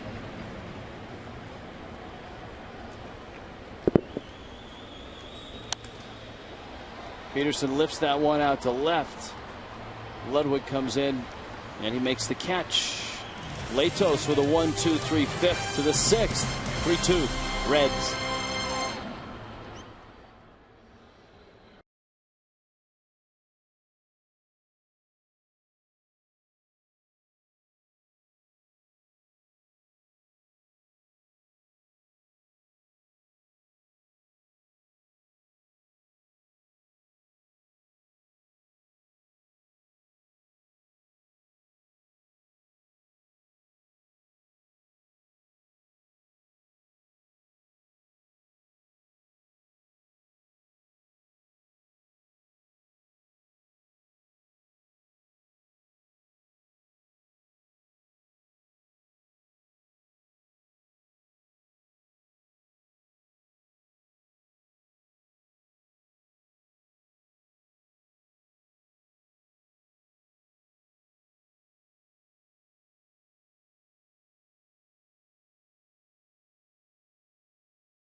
Craig? Rich, this group probably needs no introduction. For 4 years, they have been the host of Billy's Bunch. Brendan over here, 4 years, now reporting.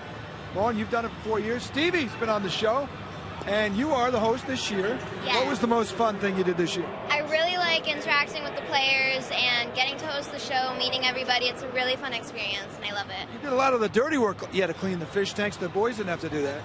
Yeah, I'm not quite sure why I got chosen for that, but that was fun too, so it's all good.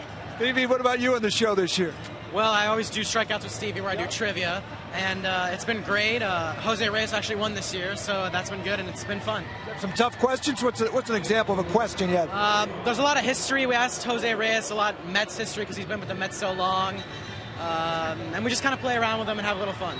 Now, I know, Brennan, you had a chance to do a lot of the events. You did an Olympic event with Preston Wilson, who's in the booth today. Yeah, that was really fun. You know, he beat me out, but... Wait, what did he beat you in? Him. He beat me in jumping and running, but I got him in the shot put, though, so at least I got one. Really? Hey, Preston, tell me about the shot put competition here.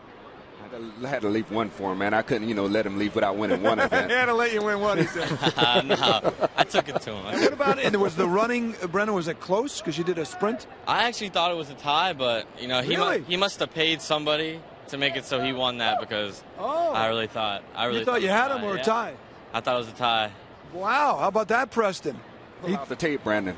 I'll go get the tape. He's going to get the tape. Maybe we'll do that on a pregame show, and we'll analyze it.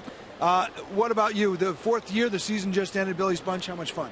It was a great year, just challenging different players. It was really fun. Right. I enjoyed it. Good to see you guys. Great show. Look forward to another season coming up next year on Billy's Bunch, guys.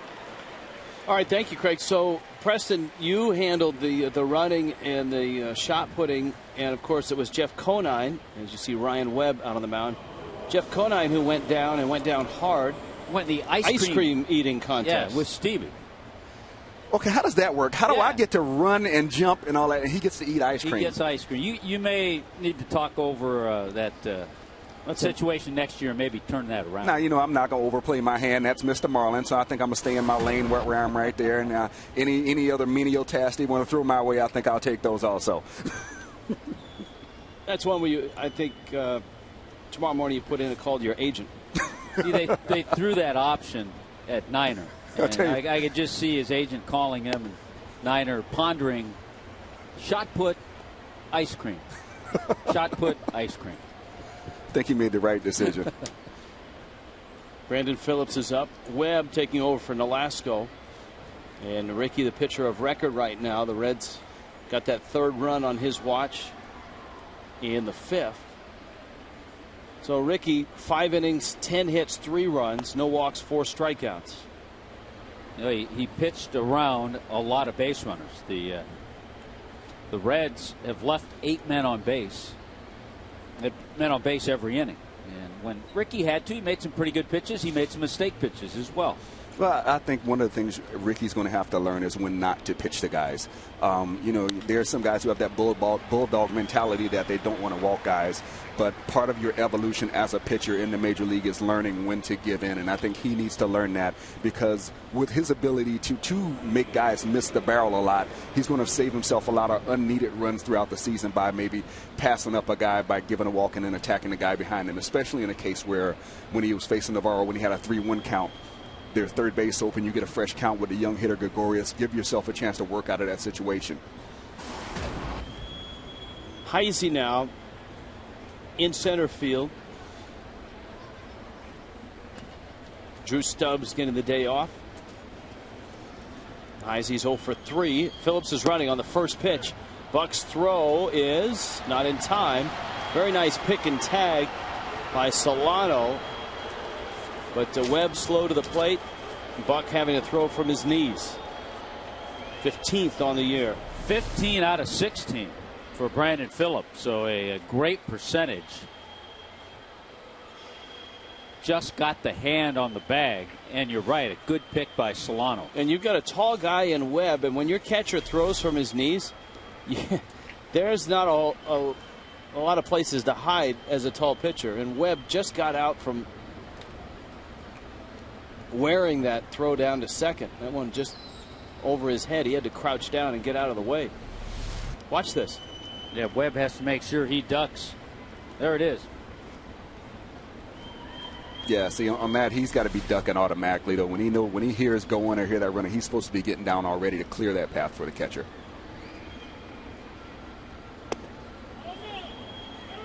That's a swing. Great job by Cincinnati realizing that now they got a guy in the ball game in Webb who is a little bit slower to the plate, and they take advantage of it right away.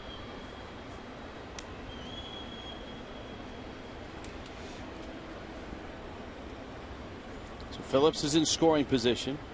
Heisey, we've talked about small colleges with some of the players that the Reds have.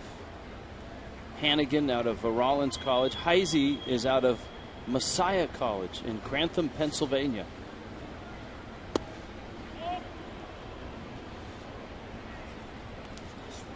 Toyota trend.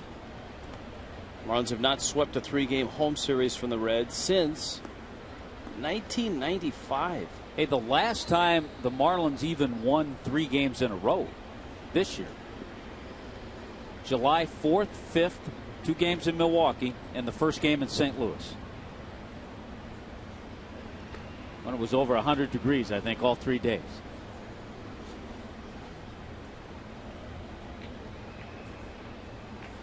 Two and two.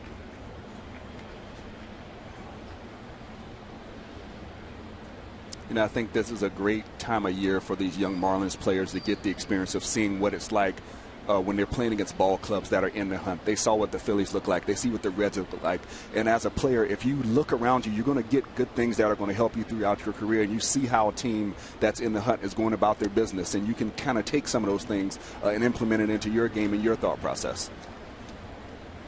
They're going to see it with the Braves when the Braves are here. I think I learned just as much throughout my career by watching the teams we played against as the teams that I was on, because you really you learn baseball. You learn how winning baseball is played when not only you pay attention to your team, but you pay attention to the things that other people in the league do well. 3-2, little tapper. Dobbs flips to first. That one real close. The ball, Dobbs and Phillips all arriving at about the same time.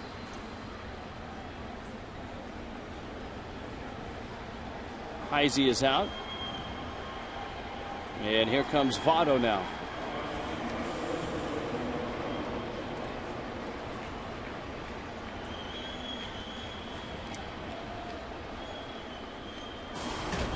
Marlins are going to put Votto on and pitch to Ludwig. Now, Ludwig has been no bargain in this series. Remember, he hit a 2-run homer yesterday, and he crushed a ball in the 5th on a liner to left. So the intentional walk to Votto. One thing about the Braves coming in, if the Braves are able to beat Gio Gonzalez and the Nationals, and that's not easy to do with the year that Gonzalez is having, the Braves will come in 5.5 back in the East with, what, about 15, 16 games to play. And I know that's considered a big lead, but for the Braves, they would still have a shot at catching the Nationals and getting out of that play-in game and into a division series. So there's still a lot to play for Freddie Gonzalez and the Braves, even though they have almost a 7-game lead from that first wild card spot. Yeah, they got a couple of their young hitters hot right now. Hayward, Freeman, both homered last night. I think for Hayward, that's number 27 on the year for him. It's nice to see him have a good bounce back season. Yeah. The second year was a little bit off from the rookie campaign that we saw him have, and it looks like now he's back in the flow of things and starting to understand what pitchers are trying to do to him in his 3rd time around. Webb goes after Ludwig, who fouls it back. Just looking, Rich, when you win 87 games, you don't have many losing streaks. The longest losing streak the Reds have had this year is 5-gamer, that 5-game streak. And that came after, remember, they won 10 in a row. That came after they won 15 out of 16.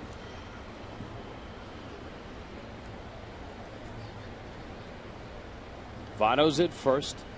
Phillips across the diamond at 3rd. And Ludwig with a little looper. Reyes goes out, and it's over his head. And it drops in. And the Reds stretch their lead to 4-2. Ludwig another hit.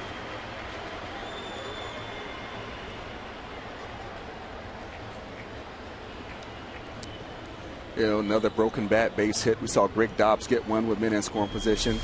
Same thing here. You see Ludwig gets a ball, and the difference is this ball is up in the zone. If those guys get those balls down, it's a ground ball. But when those balls are up in the zone, even if you break the hitter's bat, he can still find a way to throw it over the infield for a base hit. And Ludwig's a strong guy, and he muscled that ball. It was not a bad pitch, but up a little bit. Yeah. Pitching change for the Marlins. Here comes Dan Jennings.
Soon, a luxury-themed coach that brings the biggest Marlin fans to and from Marlins Park. Keep an eye out for your chance to hop aboard the Marlins Fan Express.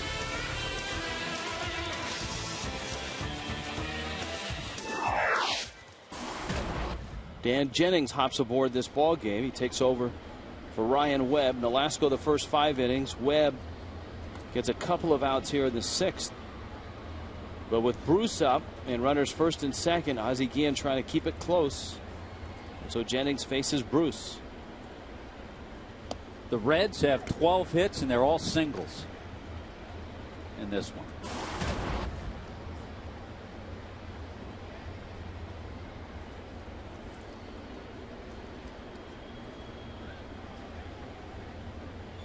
Ludwig delivering the hit that chased Webb.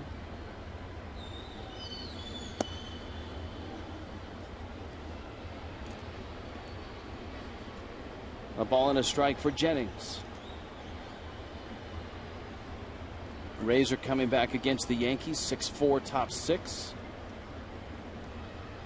Houston has taken a 2-1 lead over Roy Halladay and the Phillies, and that game is in the 5th inning.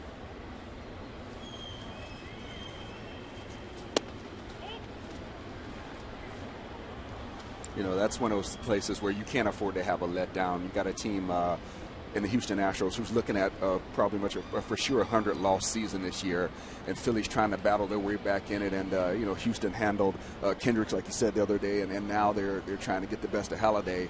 That's a place where, as Philly, you got to go in there and you got to take those games. You can't let that series fall apart for you. Hit hard, but Solano has it, and he fires the first. Jennings gets Bruce, inning over. Another run for Cincinnati, and the Reds are up 4-2.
Oh, yeah, the catch and almost tag.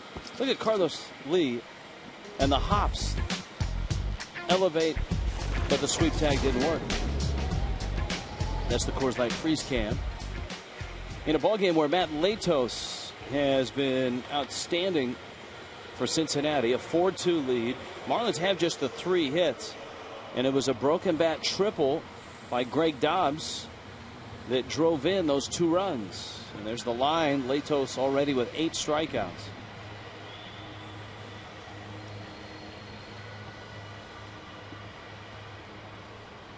Justin Ruggiano. You have to remind yourself, if you're the Marlins, how quickly you erase the 2-0 lead. And that's all it is again. Another 2-run lead for the Reds. That's a good start. Into center field, Ruggiano with a base hit. So he opens with a single. You've got Reyes and Stanton coming up. Ruggiano, 4 hits coming into this ball game in the series, so he's now 5 for 11 in the series. And you got Reyes, who's got 6 hits in this series. He had an infield hit in the 4th inning. You know, the thing I like about Ruggiano is he doesn't take too many fastball strikes. You may get him out every now and then on some soft stuff, but he does not let you just get away with a fastball over the middle of the plate. He does a good job of attacking those.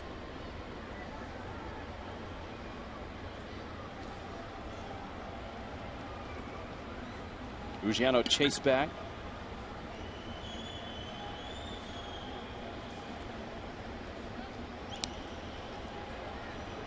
Latos has been in control. The 2 walks in the 4th have preceded the Dobbs triple, and that's really the inning that has hurt him. He hasn't been in trouble in any other inning.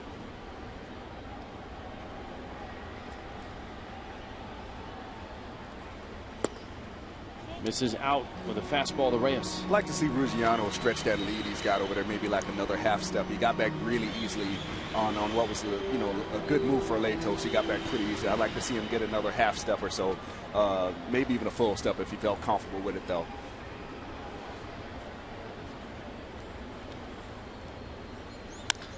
Reyes hits it hard. Phillips starts, and Gregorius turns it. Wow. Look at those two up the middle, Phillips and D.D. Gregorius. I mean, Gregorius came flying across the bag and unloaded a rocket. Watch the flip by Brandon Phillips. From his knees, backhand, waist high. Couldn't have been more perfect to the young shortstop, D.D. Gregorius. We've known for years that Brandon Phillips can play some good second base. If this is going to be the Reds combination that they got looking at, you got really two really good guys in the middle of the infield right there. And they got Zach Cozart, who plays shortstop. They expect him back next weekend. Stanton takes down low. Giancarlo with the count 1-1. Walked and scored in the 4th. Singled in the 2nd.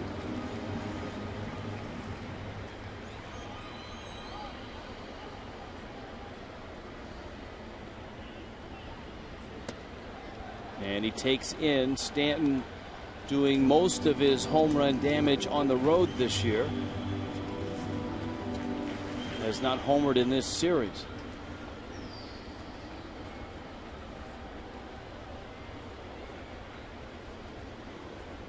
(21) of the 34 homers. You know, I don't know how much talk there's been about it, but I think the Marlins front office has really got to be thinking about moving the fences in a little bit, maybe in a couple areas of this ballpark, just because when you have a player like this who doesn't come around every so often, you got to take advantage of it, and you can't have most of his productivity being on the road. To right, and Bruce is there, and he makes the catch. That double play ball, a big one for Latos. Marlins down quickly in the 6th.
Ricky Nolasco just couldn't get him out. He's 7 for 10 now in his career against Nolasco. Greg Dobbs 2-out 2-run triple, giving the Marlins their 2 runs in the 4th. And so there you have it, into the 7th. Marlins dip deeper into their bullpen.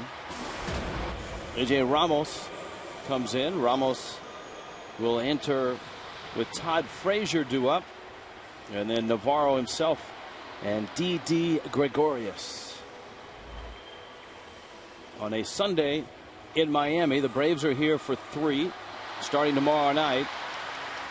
If you're wondering about the Chipper Jones ceremony, the Marlins will hold the ceremony and present Chipper Jones with a fine parting gift on Wednesday night, and that just happens to be Jose Reyes bobblehead night.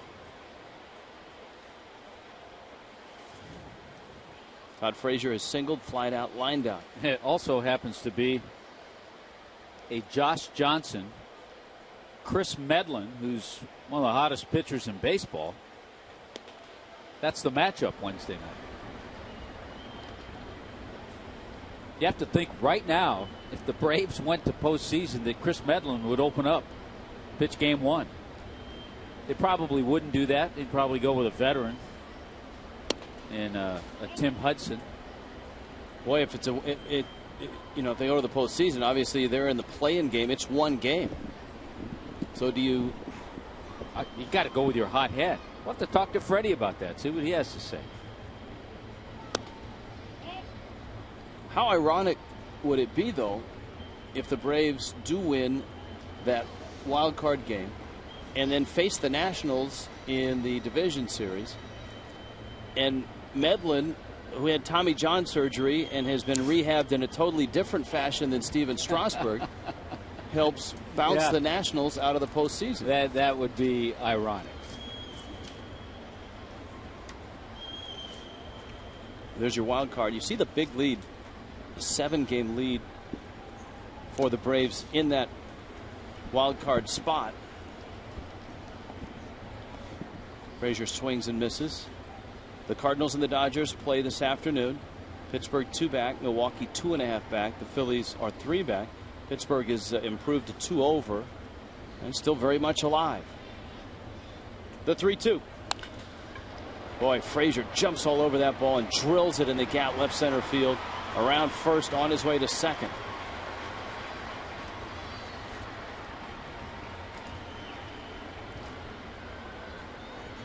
AJ Ramos giving up a double. Poll question brought to you by All My Sons Moving and Storage. Billy Hamilton stole a baseball record 155 bases this season. Should the Reds have called him up for the pennant race?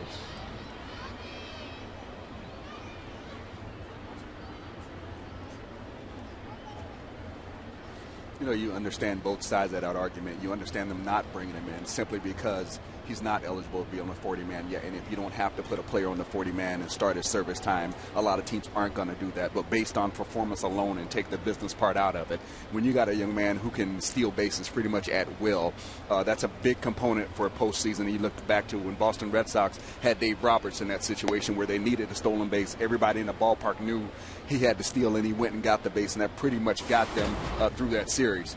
So that's a component that I know the manager definitely looks at, but unfortunately from a front office standpoint, that the player's service time doesn't have to start, so they're not going to start it yet.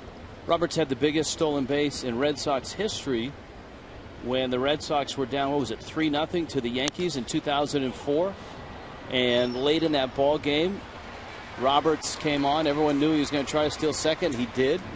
The Red Sox came back and won that ball game. That stolen base was a big part of that, and then came back and won the series, bouncing the Yankees, and then went on to win the World Series.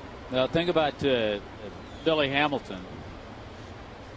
Not only did he steal 155 bases, he was thrown out 37 times. So that's 180. So this man runs all the time. He had an on-base percentage over 400, so obviously he got on base. He started the year in A-ball in the California League and then moved up to Double-A. And he's just 21 years old. What did he hit, since you're on his page? In Bakersfield, in A-ball, in 82 games, he hit 323. In 50 games in Double-A, he hit 286, so probably right around 300 for the year. Well, I've always found the jump between A ball and AA is the biggest jump, because then you're starting to see more refined players. AAA, you got good players, but you got a lot of guys who are maybe that one tool or one asset away from being in the major leagues, and sometimes it can kind of be a holding area where you got some guys in their 30s. But when you get to AA, you got those guys that maybe are just shortly out of college, a lot of talent, you know, guys that came from A ball that had big years there. So to me, that was the biggest jump talent-wise from A ball to AA. A.J. Ramos on the mound is trying to make the jump from AA to the big leagues. And at times it has not been an easy transition. You know what pitch I liked was the one he threw that he got the swing and miss on an off speed, and he's thrown hard. We know he has a good fastball. Seen the slider. It was the slider that Frazier hit for the double. But you want to see him get that off-speed pitch. Well, first things first, he's got a great number on. You know, whenever you wear number 44, I'm going to take an extra long look at you. So he's already got something going for him there. Ground ball right side, Solano. Gregorius hustling down the line. Frazier moves up to third, but there are 2 outs, and Latos is going to come to the plate. The 4 for 54 pack includes 4 tickets, 4 hot dogs, 4 Pepsis, 4 bags of chips for just $54. The next 4 for 54 night is Tuesday night. That would be game 2 of the Marlins Braves series. Individual and group packs available online at marlins.com.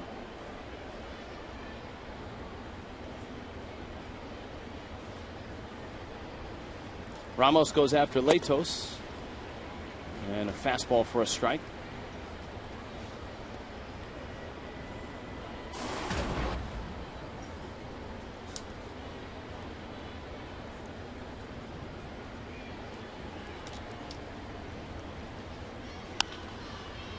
Lifts the 0-1 pitch in the air down the right field line. Stanton calling for it, and Giancarlo makes a nice running catch, and the inning is over. To the bottom of the 7th. 4-2 Reds.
"13 hits for Cincinnati. They've left 11 on base.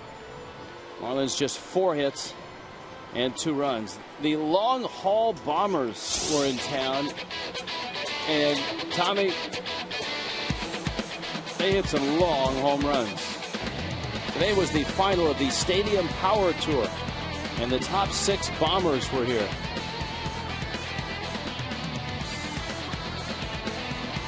We saw some Budweiser balcony shots.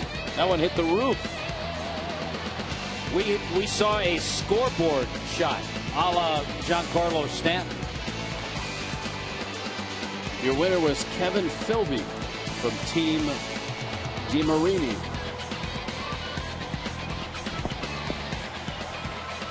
You and I always look down and look at the guys that are in there. We see these all over the league.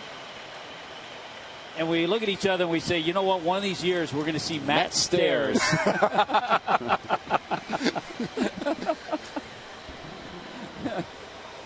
Look at it. They took a couple of bites out of the Cleveland. Yeah, right in here. Wow. Well, they'll get the bill for that. This is why we can't have nice things, guys. Yeah. Don't play with that in the house.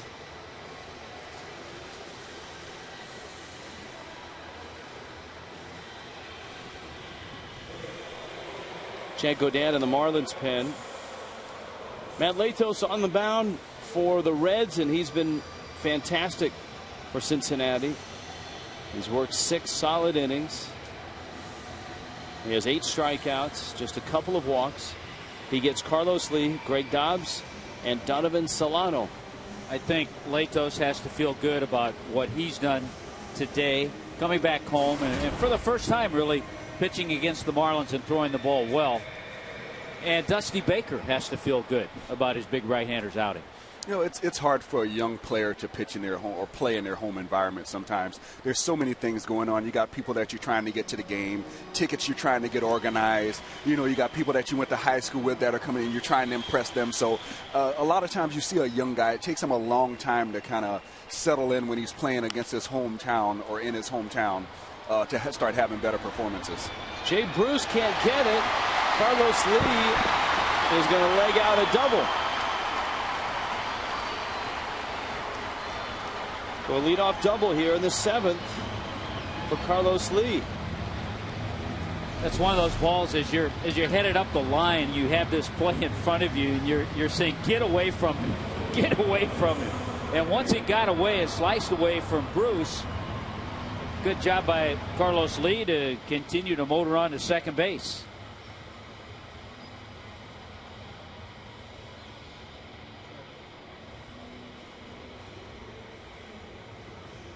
Lee with his 26th double of the season. Now you've got Dobbs.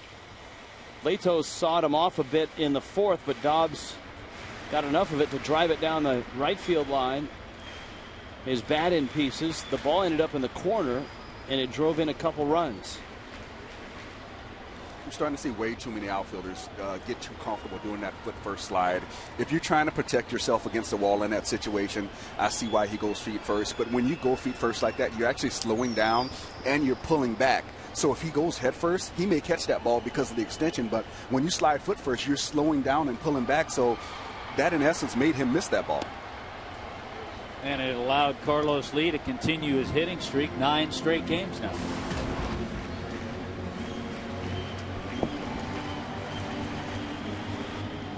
Oh, 0-1 to Dobbs.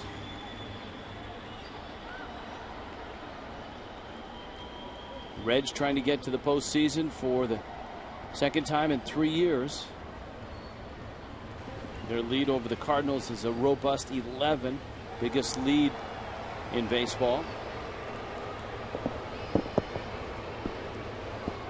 Phillies have started to score a little bit. That the biggest concern for Charlie Manuel over the next couple of weeks is, can that ball club score runs?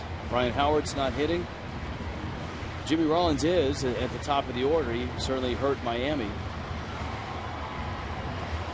You know, when we were watching that the Phillies series, I thought that Ryan Howard was getting really close. You know, there were a few balls that he just missed. He hit them on the barrel, but they were just either under or over. And it looks like he was getting really close. So if he can click it in, that'll be a big feather in the cap for the Phillies to get them through to the postseason. Dobbs rolls one to the right side. That moves Lee over, and now Solano will try to get him home, although Solano has been overmatched against Latos in this ball game. That's 4-2. Phillies on top of the Astros in the 6th. Ryan Howard double, driving in a couple of runs. There you go. You know, when you're playing against a guy like that, you just hope that he stays off until he's finished with you. But you can see when guys are getting close. They're right on the ball. Even the balls that they foul off, they're fouling off on the barrel. Their takes are better. When they're not swinging, they're still in a good, strong position. And, even though we got him out when he played against the Marlins, he looked like he was getting really close. Solano, 2 strikeouts, both of them swinging. Interesting at bat here for Donovan because of the 2 strikeouts. Now he's in a situation, he can produce a run making an out, but he has to put the ball in play. He's been really good in this spot. Major League average is just over 50%. I try to tell all young hitters that I talk to in this situation right here, your best friend is a ground ball to second base. Number one, his arm is usually not as strong as his shortstop's arm. And the base runner on third base has an easier time reading that ball to be able to score on a ground ball. So sometimes it takes your ego out of it by trying not to hit the ball too hard or trying to drive for a home run. If you think hit the ball in that off gap, you give yourself the best opportunity right here. Solano just looking for some contact. Oh, yeah, there have been times in my career where I've been begging for that, too. Sometimes you're just hit my bat, pitcher. Please, do something. Well, what was it, a couple of weeks ago? We saw Giancarlo go through a period where he looked lost at the plate, striking out. 1-1 pitch, lined into center. Over for it is Heisey, makes the catch. Tagging is Lee, and he comes home, and he gets there. It's a great at-bat there by Solano. By not pulling the ball, he gave himself the best opportunity to get that running, especially when you have a runner who runs like Carlos Lee. You want to get that ball to the big part of the field to eliminate that short throw. That's a great job right there. There's the traditional bear hug from Carlos Lee with Joey Cora. And another good approach by Solano with a man on third and less than 2 out. Strong throw by Heisey. Hey, you can't get that throw ahead of Carlos Lee. Now that's how to slide with style. Hands up. Hands up, slid through the plate. Great job. John Buck has bounced out twice. So it's a 4-3 ball game. And the Marlins have been out hit 13-5. It's amazing. It's a 1-run game. Reds have left 11 on. Marlins have left just 2 on. Buck pulls a ground ball. Gregorius loads up and throws a dart across the infield in time to get Buck. Fish get a run. 4-3 Cincinnati.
Have not led in this ball game.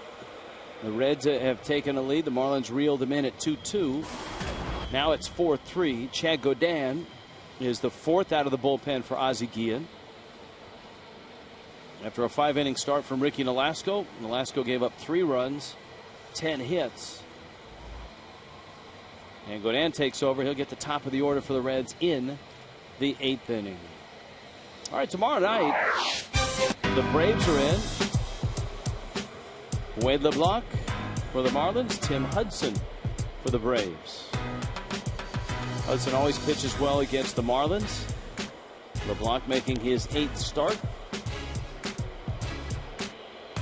2 pitchers who like to get it and throw it. And that opens a 3-game set against Atlanta. The Marlins have 6 games left with Atlanta. 6 games left with the Mets.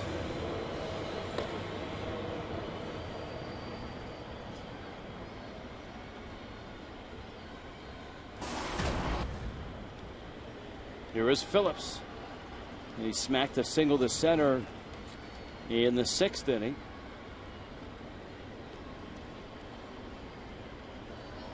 That was against Ryan Webb. Also drove in a run with a ground ball out.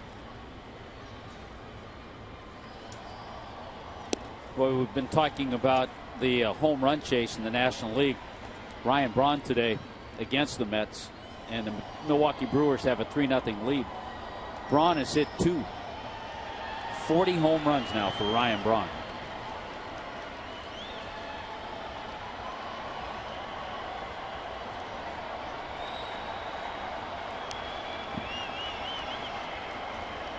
Brewers a postseason team last year, but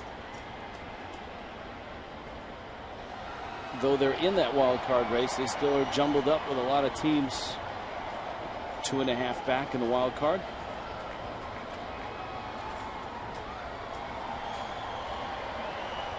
Pittsburgh 2 back of the 2 teams tied for the 2nd wild card spot, the Dodgers and the Cardinals.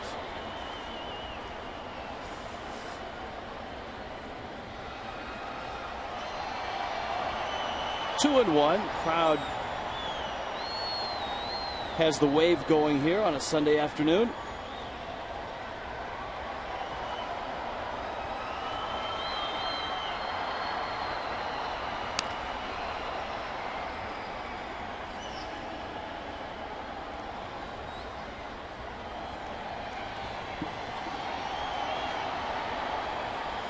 Two and 2. The Pirates continue to lead the Cubs 3-1, bottom 4. And we'll see if the Pirates have a 2-week run left in them. They have scuffled over the last month, but they're 2 over now. And if they could get hot, they might be the sentimental favorite for that 2nd wild card spot. I think a lot of people around the country would really be pulling for the Pirates to get in. A long time since they've had some success, and to see them having the season that they have, you got to really tip your hat to Clint Hurl and the guys over there getting that team going in the right direction.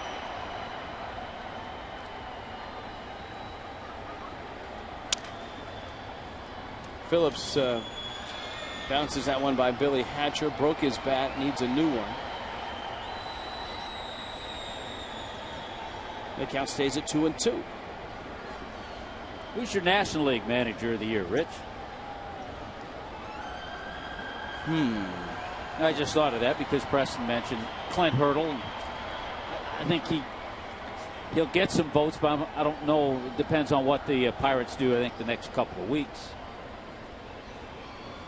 If the voting were tallied in July, Terry Collins would have been my selection. The Mets have faded. Not that it was his fault at all. Stan, another nice running catch. Brace yourself. Giancarlo makes a nice play. Are you saying that to the wall or to Stan? The whole stadium just now. Didn't you feel the stadium slide a little bit? Well, he keeps his body under control.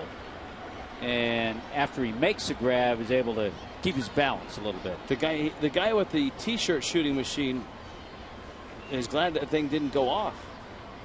Watch this. The guy in the white shirt, that's a loaded T-shirt shooting machine. Now what that is, that's a guaranteed loss of a job if you shoot Giancarlo Stanton with a T-shirt cannon. At close range. You just take off the uniform right there. Just work it out here.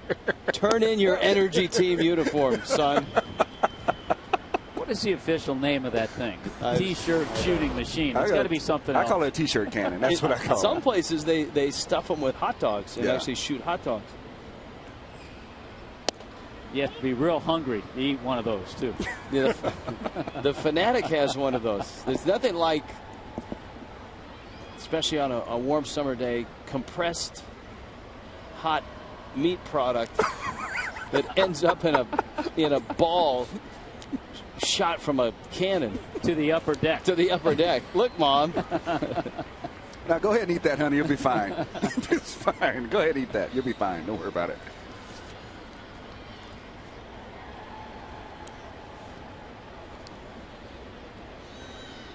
I'll tell you a name. I'm going to throw a name at you for Manager of the Year. Davy Johnson. That was one of my 2 picks. My 2 picks would have been the guy right here, Dusty Baker or Davy Johnson. Those were my 2 picks for Manager of the Year this year. I think when you talk about Davy Johnson, you look at a club that kind of surprised a whole lot of people by getting out to the start that they had, but then they've been able to sustain it with solid play, good pitching, and they got a good nucleus on that ball club to build around, so they got a chance to be good for a while. It's not just a right now team. And they, Davey, had to deal with injuries. They've had their fair share of injuries. He had to deal with the whole Strasburg situation. Whoa. Is that a birthday party out I think there? Craig almost got that foul ball. That ball, no worse. It almost hit Tootie the Fruity the Clown. Unbelievable. Are you okay? Did you see that ball? Yes. I see the ball, man. That's, the balloon is a protect to me. Yes. It was close. Too dangerous. I want to ask the guys in the booth there if they would like Tootie the Fruity to make a balloon animal for you. What would it be? What would you make a request? I can't even hold a straight face. Be nervous with this ball, man. Balloons can protect you for the Yes, sir. Yes, a special balloon. I had no idea, Tootie. There's a special balloon I buy for internet. Would you make one like for the mermaid Rich, Tommy, and left. Preston? What would be a nice balloon you can make for them? I go with the mermaid. Tell me, what is... They like the mermaid, but you got, I don't know, what's your favorite to The make? mermaid, the regular size? Regular size? Regular size, yeah. You like Okay, it? well, I don't know if you need it 6 feet. With a 6 feet, yeah, sure. A little balloon animal would be fun. That's right. You can take this one. How about that? Where are they? Very nice. I have the Mickey Mouse too, a Minnie Mouse, Pluto, and SpongeBob. I make it Spider-Man too, the superhero. We've come a long way, these balloon animals. Craig, yes, Rich. We are requesting a SpongeBob. SpongeBob, they would request, all right? SpongeBob, yeah. When you can. I know you got a long one. All right. Be careful up here. He's available for birthdays, bar mitzvahs, anniversaries. Is that a birthday party? What is that? No, this is actually something they do on Sundays here. Rich and Tootie would be here, and people come up and get a nice balloon animal for their kids right here in left field. And he must have about 1,000 balloons here, all colors. Nice. And a nice tip jar too. You might be able to see. That would be Senor Tutti Frutti. Yes. Clown. I got his business card here. Craig, the kid to your right, yes, in the Spider-Man. Where is it? Yeah. Is that a face painting job, or is that Spider-Man himself? No, you know what? They actually do face painting here, right over here. This is the spot to be, guys. Yes. Are you Spider-Man? Yes. Do you know how scary that looks yet? Wait, I don't know if he's seen this. Wait, move over here a little bit here. Just come over here. All right, ready? You ready to look at yourself? Here. What do you think? Scary. You have the webs too? Shh. No. All right, he's a quiet Spider-Man, but nonetheless, he's a great superhero. Back to you guys. See, a long foul ball sometimes can lead you way off the beaten path. Who would have thought? What's the guy's name again? Tutti Frutti. Yes, that's right. Tutti Frutti the Clown, who makes awesome balloon animals. I mean, I was impressed by the Mickey Mouse and the Little Mermaid. I was pretty impressed by that.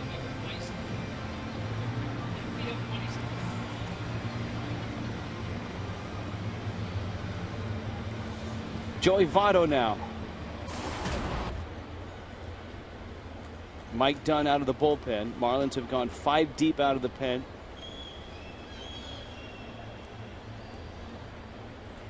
Dunn taking over for Chad Godin. And he misses in the Reds pen, Sam LeCure.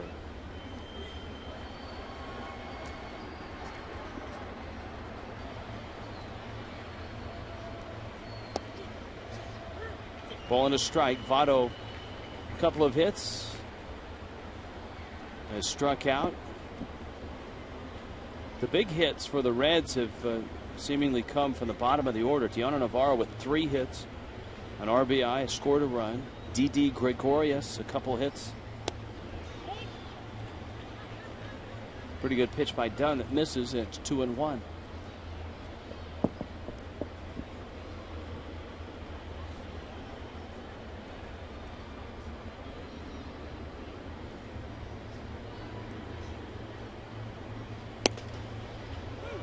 There's a strike.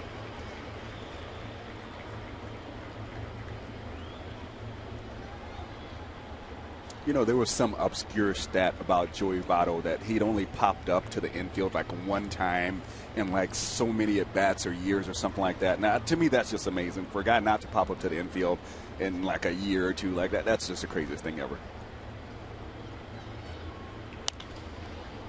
There's a pop-up. Boy, he almost did it. On cue. Peterson's there, and he makes the catch. 4-3, Reds.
Marlins.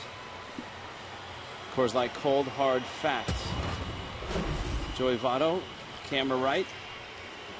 When he was on the disabled list, the Reds went on a tear, 32-16, and the guys that picked up a lot of the slack. Jay Bruce hit a dozen homers. Todd Frazier emerged as a Rookie of the Year candidate. Ryan Ludwig was pounding the ball. Now that he's back, the Reds are headed towards the postseason. Their magic number to clinch is, I want to say it was down to 5 to clinch a postseason berth. Austin Kearns leads it off. Matt Latos still out there. Latos at 95 pitches. Kearns, Peterson, Ruggiano. It was at that time, too, Rich, when Votto was out, that they had that, as mentioned before, that 10-game winning streak. And it was their longtime Hall of Fame broadcaster, Marty Brenneman, who said if the Reds won 10 in a row, he'd shave his head. And he did, for a great charitable cause. Austin Kearns, another pinch hit, drives it into center. Heisey over to pick it up. Kearns really has flourished in the role off the bench for the Fish. The former Red with a leadoff single here in the 8th inning. Yeah, he has made a nice adjustment as a pinch hitter. 12 pinch hits in 33 at bats. Now you've got Peterson, Ruggiano, and on in through the top of the order with Reyes and Stanton around the bend. Marlins are still playing with a short bench, so they don't really have the luxury of pinch running for Kearns. Gorkys Hernandez has already pinch hit and struck out. That was back in the bottom of the 5th. Well, let's see if they still try to crowd Peterson inside, even though they got the hole open over there with a man on first now. Let's see if they still try to crowd him how they were earlier in the game with hard sliders and hard fastballs in. Well, Frazier's thinking bunt. He's on the grass at third base.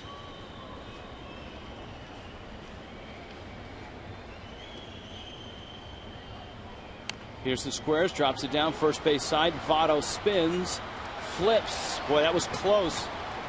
Peterson runs well. Phillips just arrived with the ball as Peterson crossed the bag. Good bunt, good execution. Kearns is in scoring position. Now you've got Ruggiano and Reyes to try to drive him in. Real nice job by Petey. The look by Votto, and then he flips it to first, and I think he may have been fooled a little bit by Peterson's speed.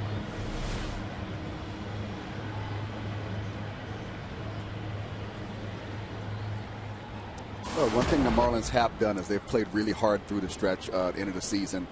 People know the season didn't go the way they wanted it to, but they've maintained. I've seen a lot of guys run balls out hard, even pop-ups that have been hit. I've seen guys getting around the bases pretty good, so that's always good to see.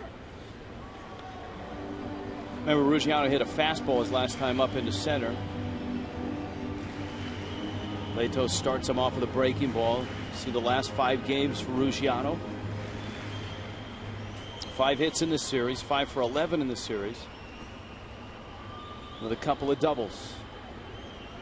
Tying runs at second here in the 8th. Slow roller out to Gregorius, and he throws him out. Right there, good little slider right there by Latos. Like you said, gave up the base hit on the fastball before. Wasn't going to give him another one right there. We ground out the shortstop on the slider.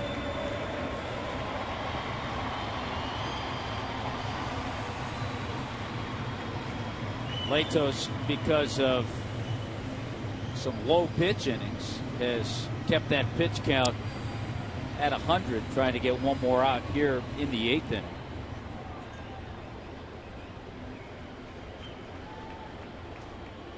Reyes hit the ball hard his last time up, and that turned into a double play. Has an infield hit and has popped out.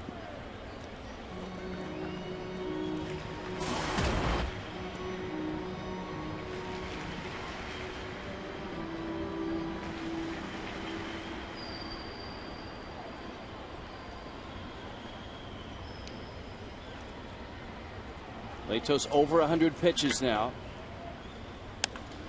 Reyes turns on one, drives it to right. That ball's deep. It is off the top of the wall. Kearns will score. Reyes pulls in at second with a double, and this game is tied. And a few inches away from giving the Marlins a lead. Reyes signaling into the dugout almost like he thought that was gone, and he was hoping Ozzie would come out and ask for a review. Then he looked up at the big screen and watched the replay, and you could see it hit the fence pretty clearly. Well, this is one of those that'll go down on the chart of being a home run in just about every other ballpark. Yes. You know, and now with the way they do the stats, they pay attention to those, the distances that the fly balls travel, and they compare to how many home runs a guy could possibly have if they were hit in different ballparks. And I think this Miami Park is one of the stadiums that takes the most away from hitters. Well, they're not going to give Stanton a chance. Well, they'll give Carlos Lee an opportunity. Lee doubled his last time up. In some ways, you almost like this move. Yeah, because Lee does such a good job with men in scoring position. He really does a good job of taking what the pitcher's giving him, going the other way, base hits up the middle. So, you know, you're not really having that much a drop-off when you're talking about just trying to get a run or two right here. And Dusty doesn't want Lee to see Latos for the 4th time. He's going to go to his bullpen. He had LeCure up. 4-4 ball game, bottom 8. And Sam LeCure, little one for the road, and in he comes.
Miami has a run on an RBI double by Jose Reyes. Sam LeCure, first out of the bullpen for the Reds, takes over for Matt Latos. The Coconut Creek native Latos goes 7 2/3, but the Marlins have tied it. Dusty Baker hoping that LeCure can deliver the game. Still tied into the 9th. Of course, El Caballo, a guy that has made a living, a quite handsome living, at driving in runs in the big leagues, coming to the plate. He's seen LeCure a few times. Carlos Lee 2 for 6 in his career against Sam LeCure. 24,983. The attendance today. It's a nice crowd considering there's an NFL game going on here. It's the first time ever, as we've talked about, that the Marlins and the Dolphins have been home and playing at the same time.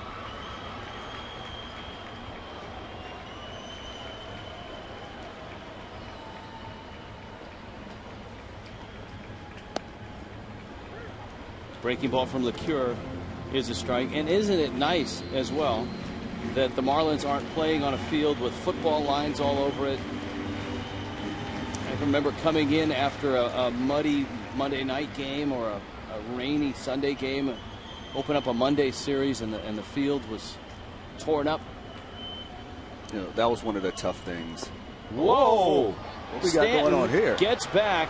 He saw Reyes take a few bluff steps, and he didn't want to get caught not following the lead runner. And then all of a sudden, Reyes put the brakes on. And what bailed Stanton out is Votto is playing so far off the line. Look how far Votto is off the line.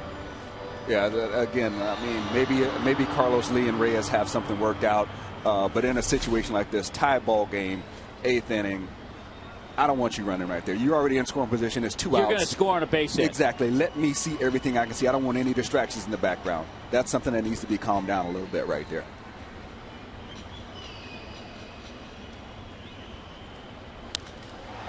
He drives that ball right center field. Heisey is there, and he makes the catch. And the Marlins leave 2, but they score 1 and tie this game at 4-4.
But both teams have 4 runs going into the 9th.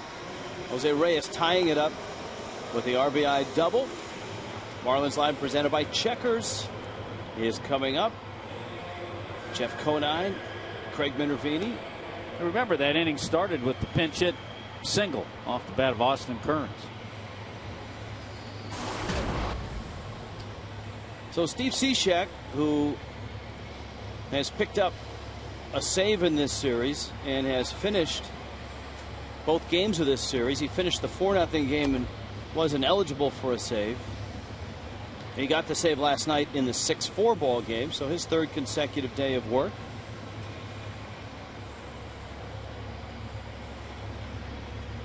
And Cishek gets Ryan Ludwig, Jay Bruce, Todd Frazier.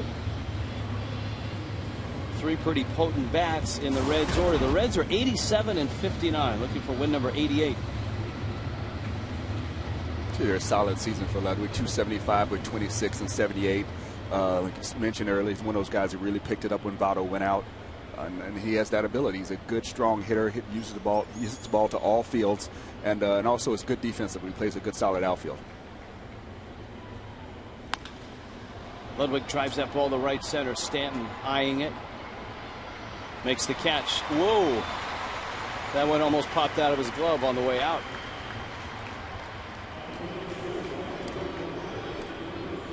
Yeah, I was just thinking when you were talking about the Marlins certainly happy about not having to play on a field lined with football lines. Everybody's happy. The Dolphins are happy about playing on a field that doesn't have infield dirt on it. So it's one of those win-win situations. I remember playing late in the season, and you come in from a road trip, and the Dolphins had played, before you got back, and you go out there in the outfield, and it's mostly green painted dirt, because the grass is so chewed up from those guys playing on it, and they try to disguise as well as they could, but there's a lot of just dirt out there in the outfield. Marlins are hoping it's a win-win weekend, literally. Miami 35-13 has defeated Oakland. Those of you that have just joined us, here it's 4-4. Miami is trying to sweep the first place Cincinnati Reds. And a fastball for a strike. The Marlins have just tied the ball game on a Jose Reyes RBI double on a day where Ricky Nolasco didn't have his best stuff, but he gave Ozzie 5 innings. And the Marlins bullpen from that point has been real busy. Cishek is the 6th reliever to work. That one's popped up.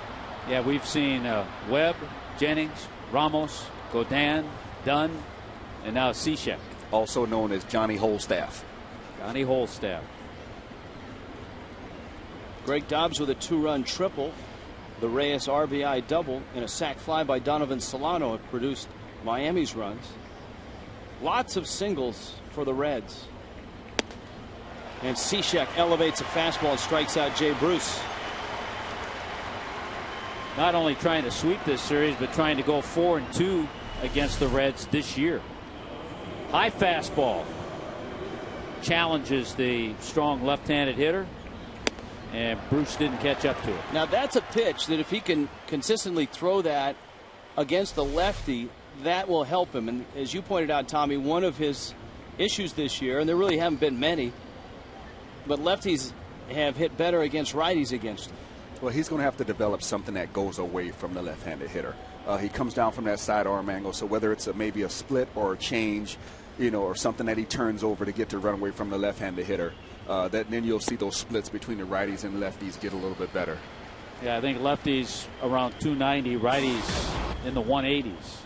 Yeah, I mean, I know there's very few left-handed sidearmers, but whenever you see a left-handed sidearmer as a right-handed hitter, as I was, you see the ball a long time. And when everything is coming to you, you never really run out of bat. You don't have anything that makes you reach for the ball or take you really out of your setup. Now, the Marlins haven't been in this spot in this series in which they're seeing Cincinnati's A team out of the bullpen. It's a 4-4 game in the 9th. And it's worth noting again that Aroldis Chapman is probably not available, as Stanton is over and he makes the catch. So on we go to the bottom of the 9th. Miami and Cincinnati 4-4.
Efficiency drives sales event by AT&T, the nation's largest 4G network. AT&T, rethink possible. And by Checkers, feast on.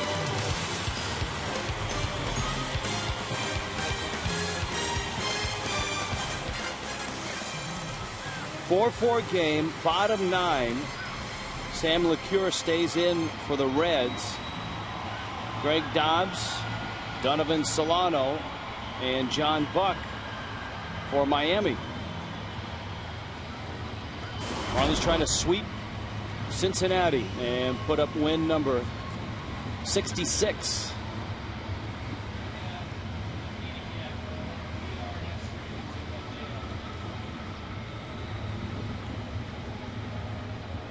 Sean Marshall.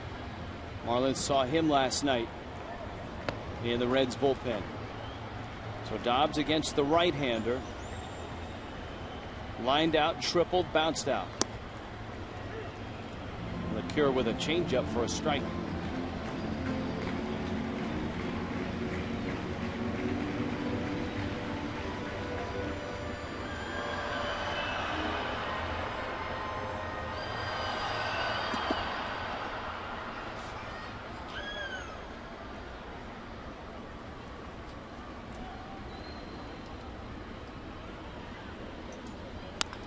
Breaking ball, ground ball, it's foul.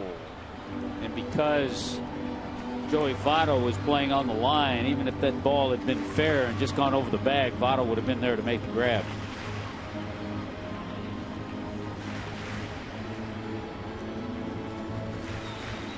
Oh, and 2.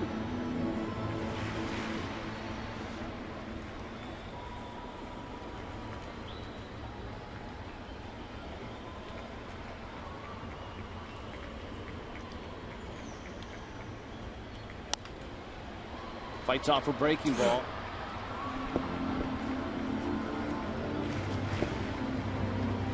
Preston, you all right there?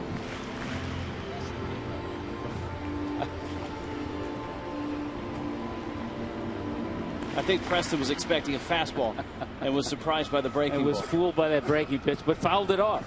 Got caught by a rogue hiccup just now. That can happen to you. Another 0-2.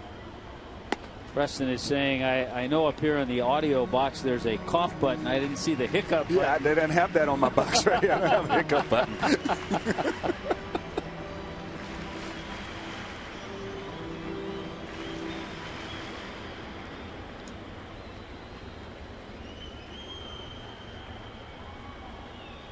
One-two pitch. Dobbs fights off another one.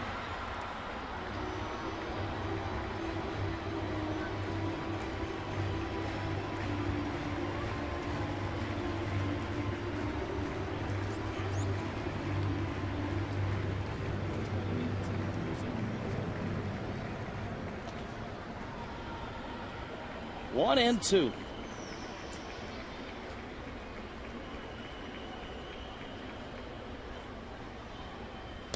That's right down the middle. And Dobbs knew it. One out here in the 9th. Donovan Solano comes up. You know, that's almost a case where a pitcher just throws you too good of a pitch. You're like, you're not supposed to throw me the ball right down the middle when you got me in a 2-strike count like that. Give me something that's off the edge so I can fight it off. You know, you're not supposed to throw a ball that good. Plus, it had some pretty good movement, though, seeing it again.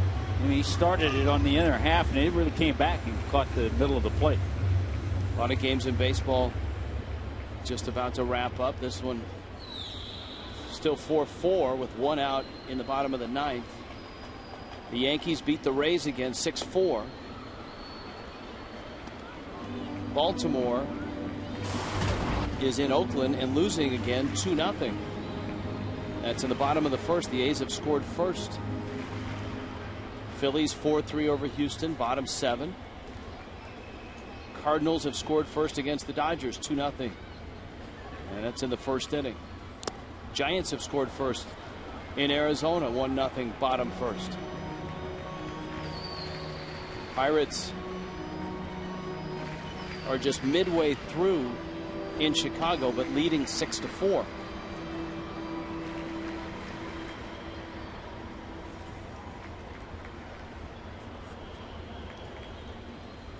The Reds out of the wild card fray with the 11-game lead over the Cardinals. 0-2 pitch. And so that gives Dusty Baker a little bit of wiggle room in terms of resting some guys, lining up a rotation, getting the bullpen some work.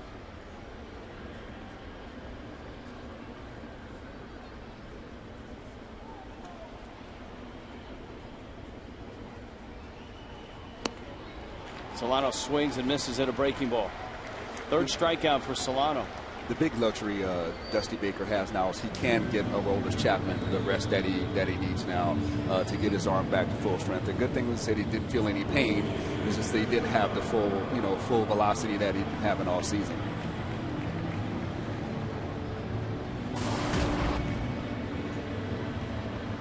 Now Buck. John has bounced out in all 3 of his at-bats. 2 outs, bottom 9.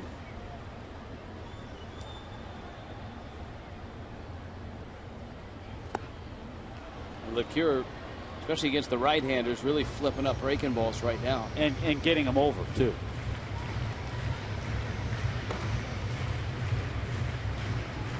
Heath Bell in Miami's bullpen. Milwaukee shutting out the Mets 3-0, and that's going to the 9th in Milwaukee.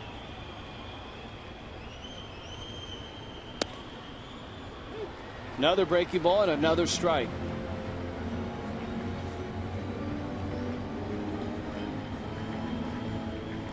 Yeah, LeCure showing really good command with his breaking ball. He's staying off the middle of the plate, trying to hit the edges, and not giving the Marlins anything in the middle of the zone to really swing at on his breaking stuff. Talking about that Milwaukee Mets game. John Axford in for the save right now.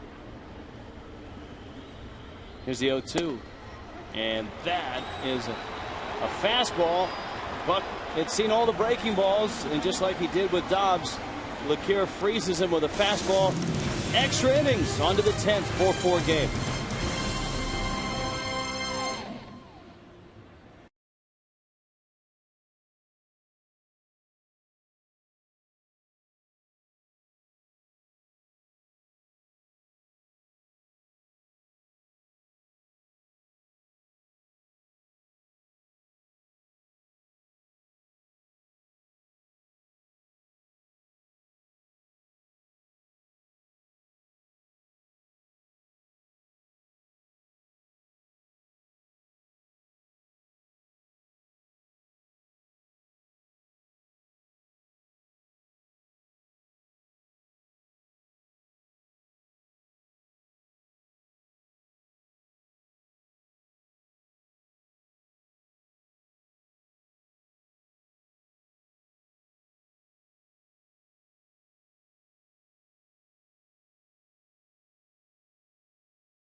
Jack Link's beef jerky.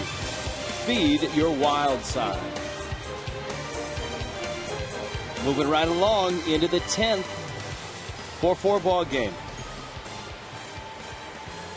All right, Rich, the Marlins, Heath Bell out there getting loose, have the Reds right where they want them. This year in extra inning games, the Cincinnati Reds are 5-6. The Marlins in extra inning games are 10-4. Of course, their last loss in extra innings was that game in Washington, D.C. that had that lengthy rain delay in between. Heath Bell arrives. He's got the bottom third of the order, although Deanna Navarro has been swinging like a cleanup hitter in this ball game. D.D. Gregorius behind him, and then the pitcher spot. 4-4, 4 runs, 13 hits for the Reds, 4 runs, 7 hits for Miami. Navarro with 3 of the 13 hits. Bell misses away with a fastball. And as we've talked about, 12 of the 13 hits singles.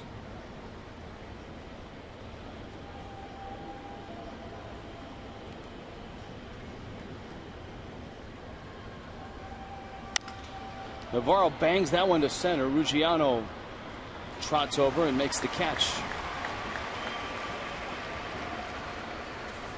Good. Navarro's had some great at-bats today. He squared the ball up quite well all day.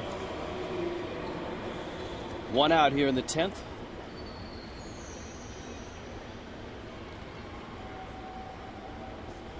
I think there was a time where if you asked the Reds, their extra catcher, their postseason catcher would have been Devin Mesoraco, the youngster. But I think Deoner Navarro all of a sudden is might be the choice. It gives you experience, gives you a left-handed bat.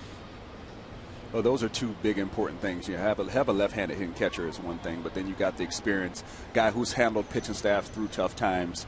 That really means a lot when he gets into the playoffs.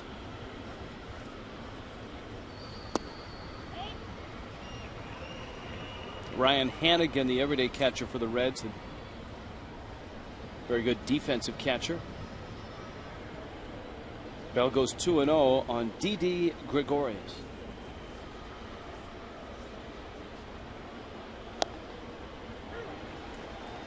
And a strike. Be interesting to see if Gregorius is on the Netherlands team in the World Baseball Classic. He was a little young the last time that came around in 2009. Pushes that one into left field. Gregorius around first with a big turn. He's got 3 hits in the game.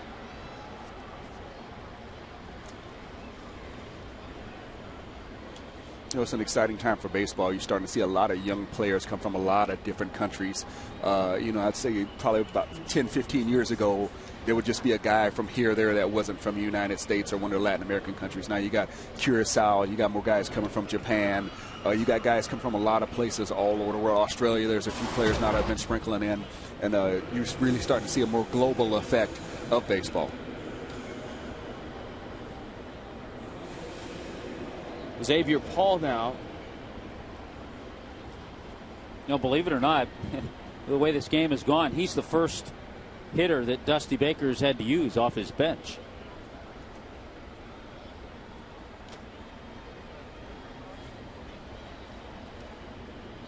Ozzie Guillen has burned a couple of players, and he only has a couple more left.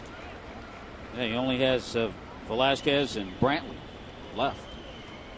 Well, Heath Bell better keep an eye on Gregorius over there. He looked like he was trying to get a timing on him, and this is a big situation to get a man in scoring position with 1 out.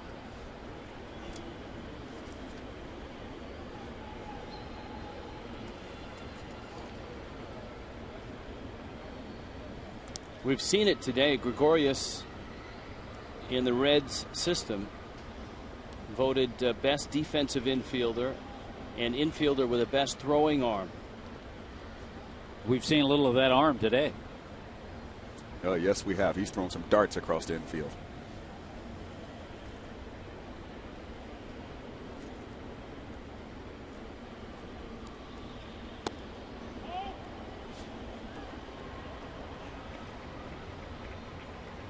Ball and a strike.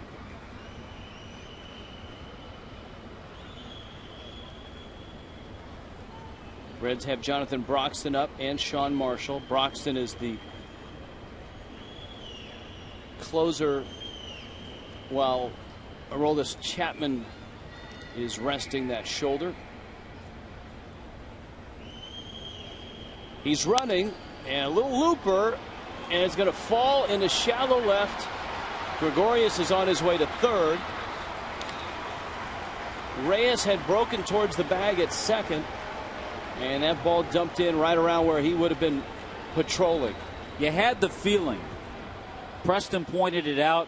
with Gregorius getting a good lead, you had the feeling that Dusty Baker was going to put something on. And that time he had the hit and run with Gregorius running.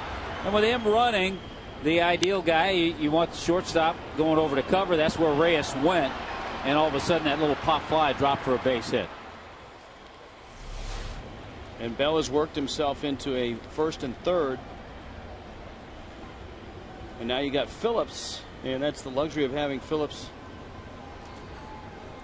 coming up here for the Reds, as he can drive runs in as well. He's driven in 75 runs. He's the leadoff hitter for the Reds today. No, in the National League, getting that type of productivity out of the top of your lineup is huge. Get a guy driving in 70, 80, possibly 90 runs on a great year from him. That's a lot when you've got guys in the middle of your lineup like Votto, Bruce, Ludwig, guys like that who also can drive in 90 or 100 runs.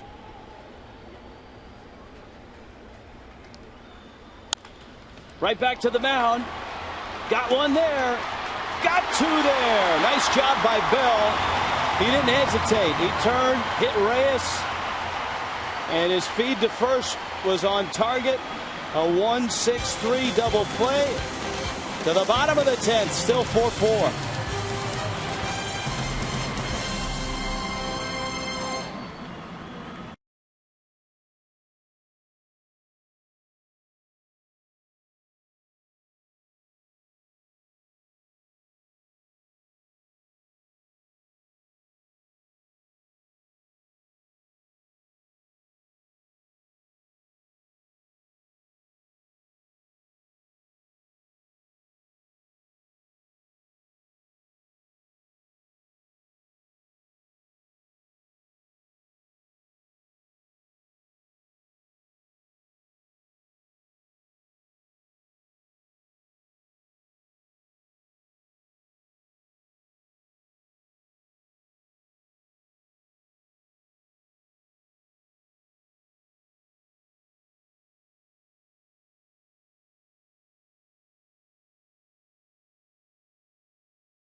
More than doubling the Marlins hit totals.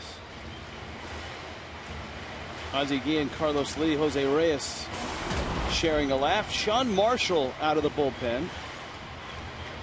The Marlins have used a slew of relievers. And they'll be using one more because Gil Velasquez is going to pinch hit here for Heath Bell. Miami's already used 7 men out of the bullpen. Marshall is just the second reliever for the Reds. So Ozzie will have to dip into that bullpen and use his 8th pitcher.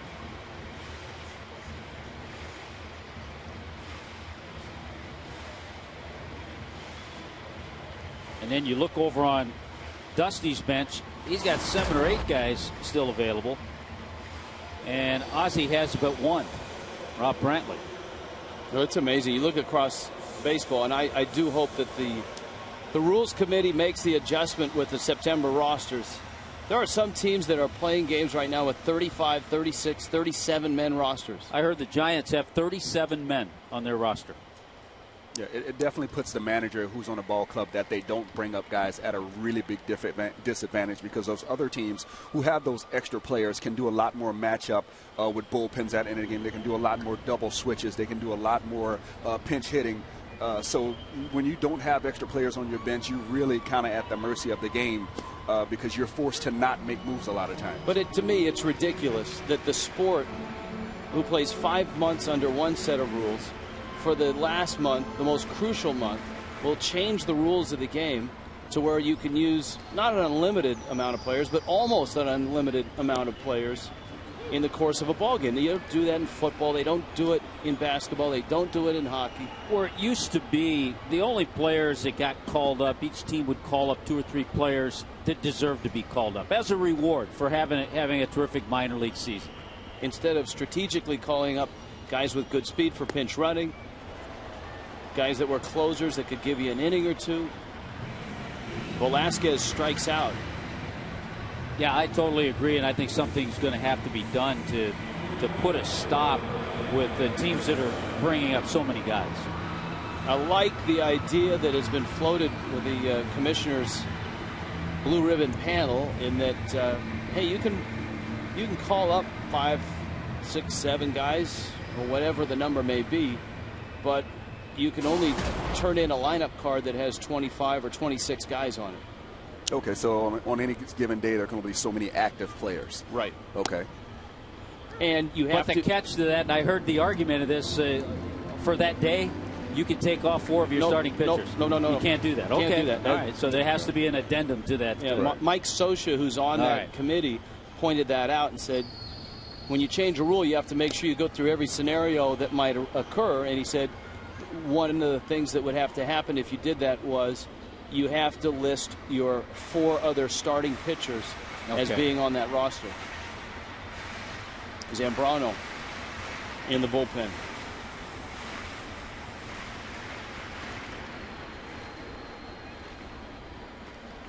Peterson against Marshall.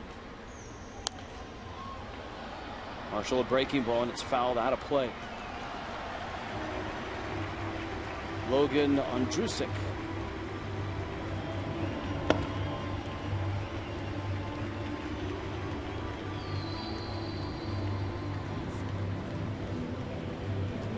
That's an interesting scenario. Now, I would like to hear how some of the conversations go about how they work that out, because it definitely is a big advantage for some of those teams who have the extra players, especially pitching at this time of the year. Yeah, because you have guys playing in games, deciding teams' fate in terms of getting into the postseason that weren't here for 5 months and won't be there in the postseason. And how do you prepare for a team that has a 37-man roster? How do you scout every one of their pitchers in the bullpen who might have to match up against one of your left-handers and things like that? Well, we saw it evident in the last road trip when the Marlins played the Phillies. There was a time where Charlie Manuel used, I think, 4 different pitchers in one inning and 3 pitch hitters on the other part of it, on the following half inning. When he's got players like that to burn, and Ozzie is down to his one bat off the bench that he can't use because it's his second catcher, and they didn't bring up a third catcher, well, he's kind of hamstrung. Here's the 1-0 pitch. Ruggiano swings and misses, and it counts 1-1.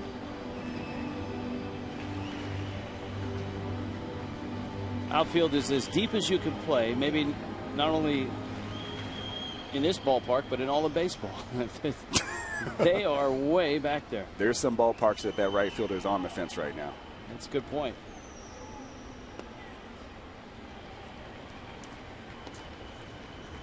Two and one.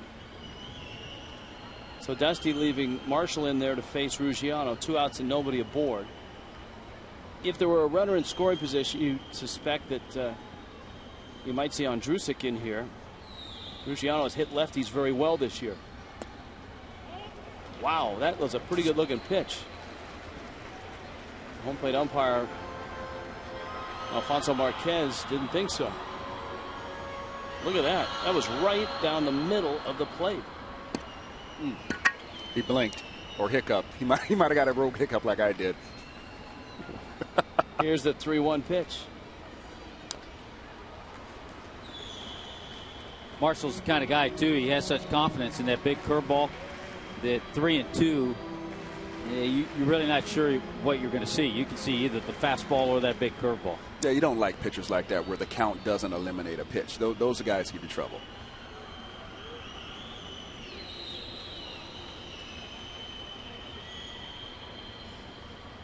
He tried it and missed badly. And he walks Ruggiano, and here comes Reyes. Up until that at bat by Ruggiano, the Marlins had struck out 5 consecutive times.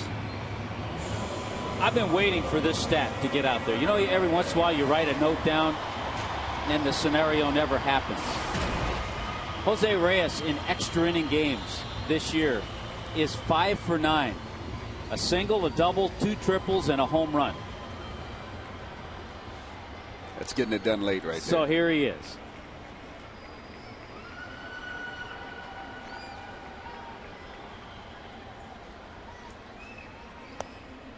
Curveball for a strike. 0-1. You have good speed at first. But of course, you've got Marshall, the lefty, on the mound.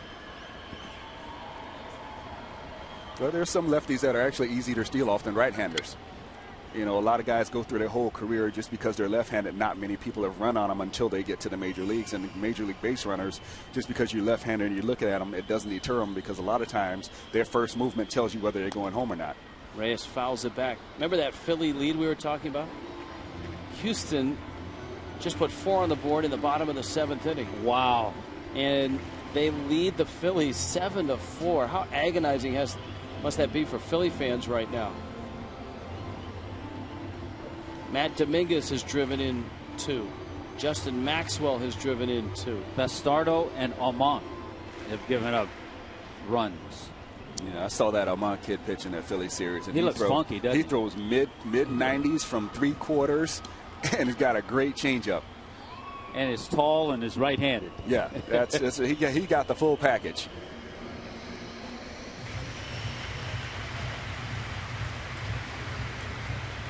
Who's going to manage Houston next year? I saw that Larry Bowa was in there for a meeting. That's a job where it's going to take a lot of patience to be able to work with that club to get them back to where they want to be, because they're not really, when you look at the perspective of Major League Baseball, there are some days where they're barely competitive. You know, they're looking at 45 wins now if they win today. Definitely a 100-loss season. I think they got 99. And when you look at that, you know, you just have a lot of holes to fill. They do have a couple young players. You know, Altuve is one bright spot for them, where you can see a guy who's really going to have an impact with that club. But they really got to do some building from the ground up. Reyes has another hit in extra innings. Good stat, Tommy Hutton. So now he's 6 for 10. How about that? You know, and by the way, Larry Bowa is not the right fit for a young club that's going to need a lot of patience. No. This is a good swing. He leads the pitch up and out over the plate, and Reyes just sends it the other way. 3rd hit for Jose today. Dusty Baker going to make a pitching change with Stanton coming up. 2 outs, bottom 10. Marshall exits. Andrusik coming in.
Bottom 10, Logan Andrusik. 3-2, the 3.26 ERA. 27-year-old right-hander out of Waco, Texas. Low to mid 90s. Pretty good fastball, curveball. And I have a question for Preston Wilson. You're Giancarlo Stanton. You have power. You can hit a home run. But you know in this situation, a base hit is going to win the game. How's your approach in this AB? Well, right now, I think he's going to be better served trying to hit the ball in that right center gap. Andrusek throws hard enough, you know, where he's going to be able to drive the ball the other way well. But he also puts himself in a situation where if he makes a mistake with that breaking ball, you don't pull it foul. You got good speed at second with Ruggiano. Reyes is the trail runner. First pitch fastball right down the middle. That was a good swing. And he fouled it back. He's hoping that's not the best pitch that he's going to see in this at bat. That grand slam was a Mother's Day walk-off shot against the Mets. Bends one and misses out. Well, and you got to think Andrusek is kind of thinking the same thing, because when you're in this situation, you don't want to get beat to the short side of the field. And even though that's not short, you know, distance-wise, it's his pull side. So most pitchers don't like to give up the home run to the pull side late in the game. Check swing. Yes, he did. Oh, wow. Got to say, I didn't see it like that from up here. Here's a look.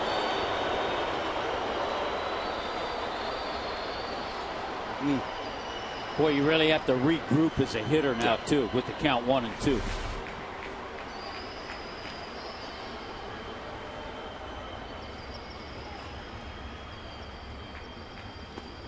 Yeah, you see, they're staying away. They're trying to force him to beat him that way. No, they don't want to get beat to the pull side. It'll be interesting to see if they stay away with breaking balls, because we've seen over the last couple of weeks pitchers try to go up with a good fastball when they get 2 strikes on Stanton. Well, I mean, most big power guys, up and in ties them up on the hands. A lot of pitchers are afraid of making that mistake and, you know, somehow getting part of the plate when they're trying to go in there and missing. They left that one out over the plate. Stanton fouls back a fastball that came in at 94. Yeah, look at Navarro's going out. He goes, I don't want to see you throw that pitch again. Oh, yeah, that's the conversation right there. You know, if you're going to miss, you miss off the plate with this guy. You don't miss on the plate, especially when you're ahead of him or even when the count. Stanton has singled, flied out, walked and scored in the 4th, was intentionally walked in the 8th inning. Ruggiano, he walked with 2 outs. Reyes poked a single to right, and it's 2-2 on Giancarlo Stanton in a 4-4 game in the bottom of the 10th.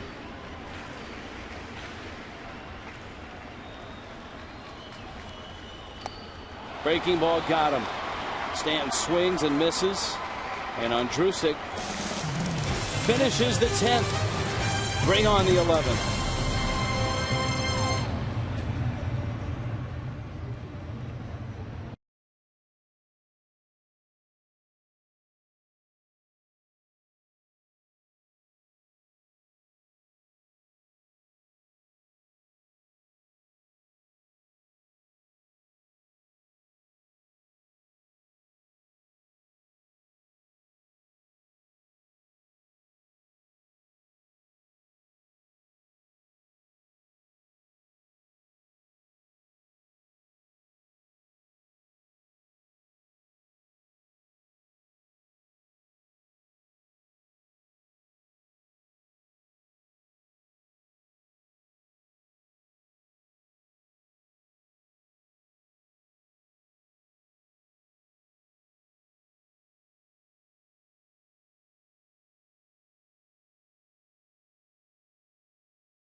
Game, Reds and Marlins.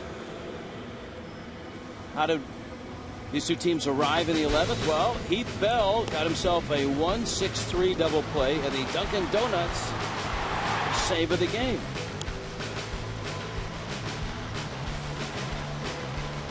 You know why that's a good play? Is because so many pitchers, you know that runner's coming in, and if you don't make the double play throw, that run's going to score. A lot of pitchers will just go to get that run to make sure they get the out, keep the run from scoring. He knew he had the double play if he made a good throw to second, and he made a perfect throw to Reyes. Yeah, that's great to see with the troubles that Heath Bell has had this year. Early in the season, that ball would have glanced off his glove. You know, he might have missed it, glanced off his glove, and the run scores. Just showed out things are starting to come around for him now. And it's starting to become a whole lot more complete package that you're seeing with him as far as getting guys out, fielding his position, finishing batters, what you need to see out of your closer. Chris Heisey, Joey Votto, Ryan Ludwig for the Reds, and it's Carlos Zambrano.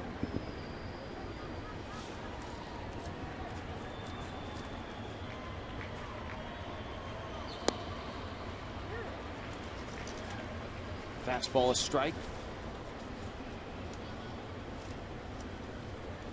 Zambrano's career numbers against the Reds, 17 and 11 with a 3.35 ERA.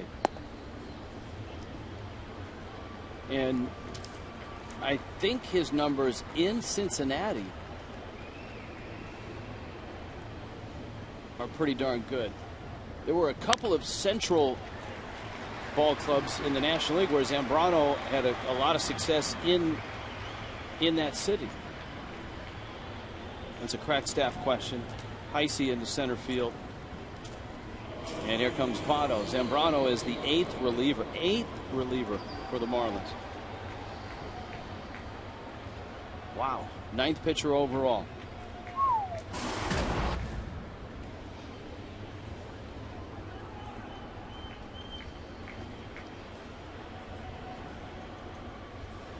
Tommy, how's your arm feeling? I only go in blowout games.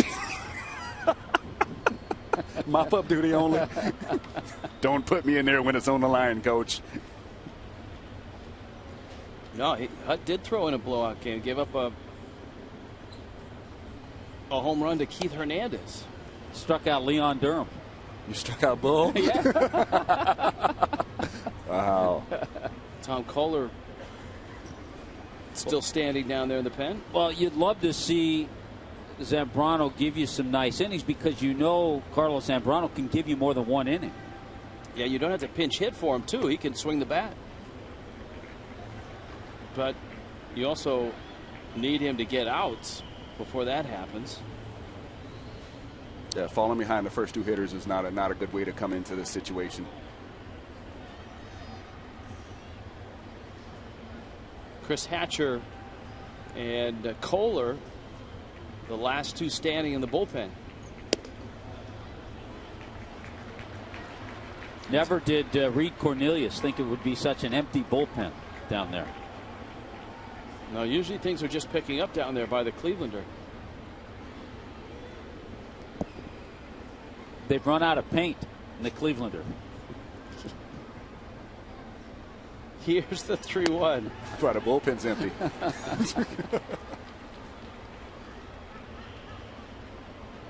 It's a lonely place. Now they get the rookies to carry all the the My Little Pony backpacks out. How do they get them all back in if everyone's pitched? I think one of the clubhouse kids has to run down there and get it afterwards. I just can't see Reed Cornelius carrying a My Little Pony backpack into the locker room after the game. Zambrano in his career 72 and 46 against the National League Central. So he's done good work in the Central. See if Heisey's on the move. I would guess yes. Votto doesn't strike out a whole lot. He's running 3-2 pitches up and out, and Votto walks. Zambrano has pitched himself into a first and second and nobody out spot. And he's going to have to pitch himself out of it with nobody warming up in the pen, at least not yet.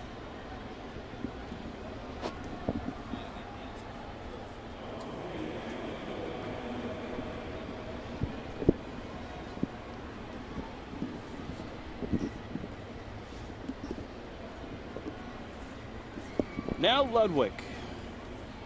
First and second. Nobody out. Zambrano in need of a ground ball.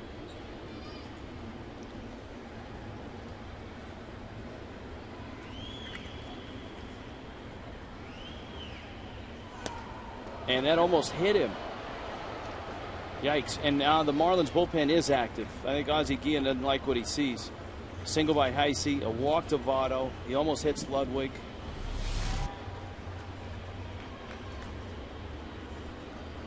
Yeah, remember there were some starts early in the year when Zambrano struggled and he wasn't completing his delivery. That fastball he'd leave up and away to lefties and into righties. That's what Ozzie sees.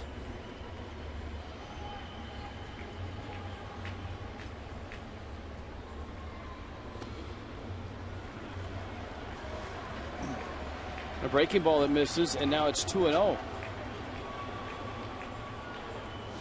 Yeah, this might be time for John Buck to take that little walk out there and give your bullpen guy Hatcher a few seconds, get a few extra throws in.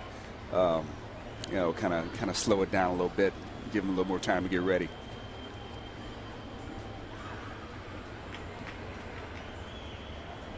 So you can hear the phone ringing in the background, and I'm sure that's Randy St. Clair wanting to know how close is Hatcher.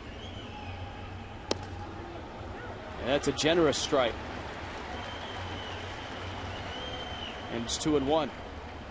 Yeah, those are the ones that are tough as a hitter because you feel like the umpire kind of bails out the pitcher, does him a favor. You know, you want it to be consistent, but when an umpire makes that call as a hitter, you start to really question your own strike zone.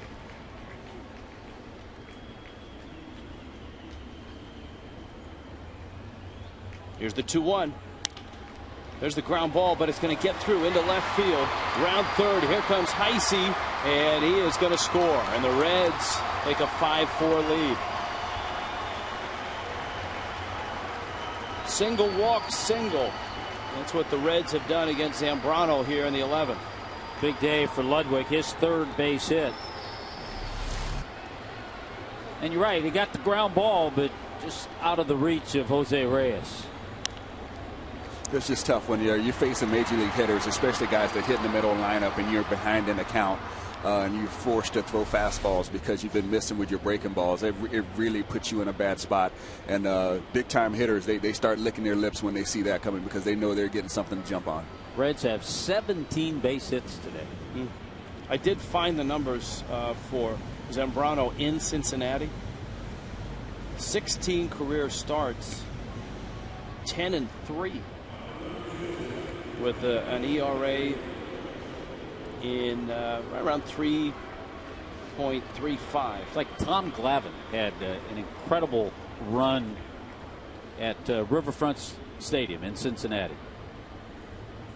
Wasn't Roy Oswalt invincible against the Reds when he was an Astro? Didn't matter where he pitched against them. Bruce now.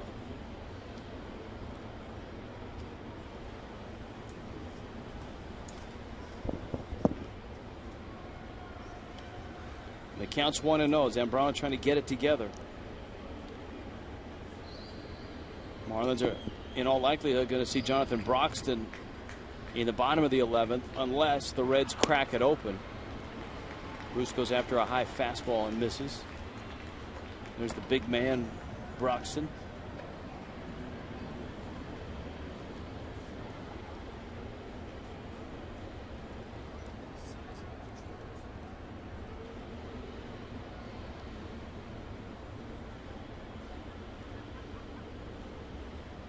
Here's the 1-1.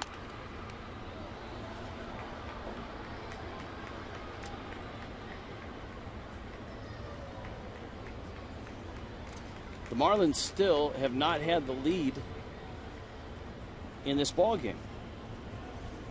They've been playing catch up from the very start. The Reds got a run in the first. Marlins tied it at 2 and then tied it at 4 in the 8th.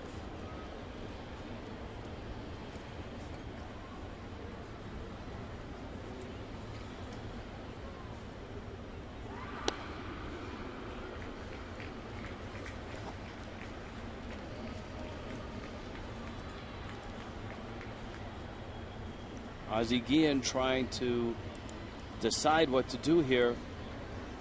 Does he go get Hatcher?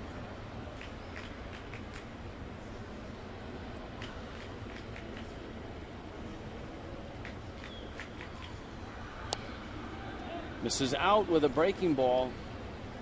I'm starting to see it looks like Zambrano's really tipping his pitches. Like he slowed down a lot right there in his delivery, throwing that breaking ball. Look, he really got to the set position, and when he was coming through, really kind of decelerated, slowed down to throw that breaking ball. So if I can see it from up here, I know the hitters down there can see it.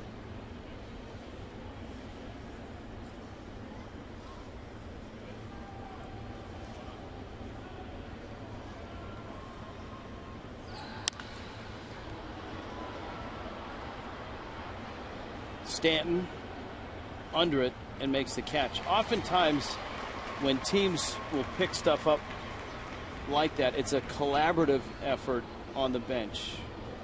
It's not just one guy. It's you've got, and I'm sure each team has one or two guys that's really good at it, whether it's a coach or a veteran player. Yeah, I've heard some guys say they don't want to know what's coming or don't want to. I'm like, please, if I could have any type of advantage where I see something or I can pick up something that the starting pitcher or reliever is doing that I can know what's coming, I want that advantage. Actually, a guy that was really good at it that I played against a lot is the Marlins hitting coach, Eddie Perez. He was really good at picking up stuff from opposing pitchers, seeing things they did to tip their pitches in their setup, you know, whether they're going from the stretch or wind up. He had a really good eye for picking those things up. And I think, too, you want confirmation. If you're the hitter that's going to receive, okay, this guy does this, you want to see it a couple of times just to make sure. Yeah, you have to verify it. Prove it to me. Yeah, you want to verify it because you don't want it to be just an odd thing that a guy did just so happened to do by mistake when he threw a certain pitch and then it doesn't happen again. But there are definitely some guys throughout the league that you can pick up. Sometimes it's how they hold their gloves. Sometimes it's how close their feet are together. There's a lot of things that you see in pitchers that can tip you off to what's going to happen. Zambrano gets a strike, and he's 1-2 on Todd Frazier. Frazier has a couple of hits, 2 for 5. The Reds have 17 hits and have left a dozen.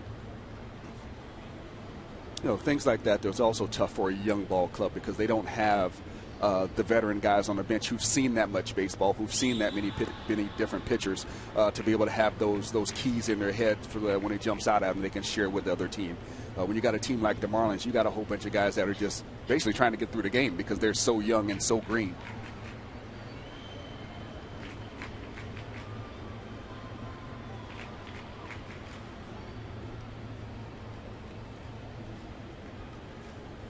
Frazier waits. Zambrano's 2-2. Slow roller out towards Reyes, and he's going to go to first to get the out. Good decision by Reyes. Zambrano needs another out to get it to the bottom of the 11th with just a 1-run deficit. Just like we were saying, you need confirmation. You want to back up things. Tom Glavine was 16-4 at Riverfront Stadium. Roy Oswalt was 23-3 against the Cincinnati Reds. That's dominance. Yeah, that's knowing you got to win.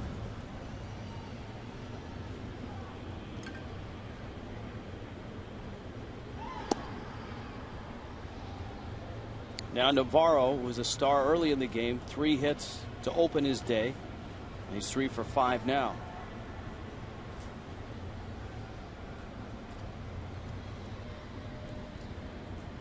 Miami has Lee, Dobbs, and Solano slated for the 11th.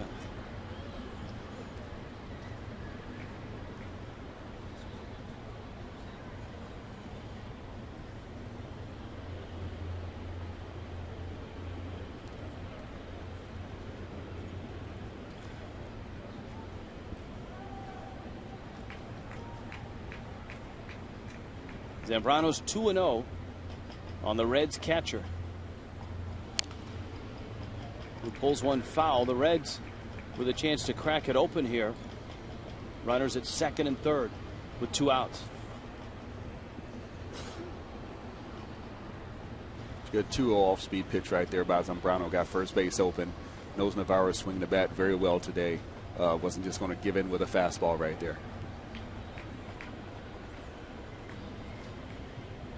This has been a 29-pitch inning so far for Zambrano.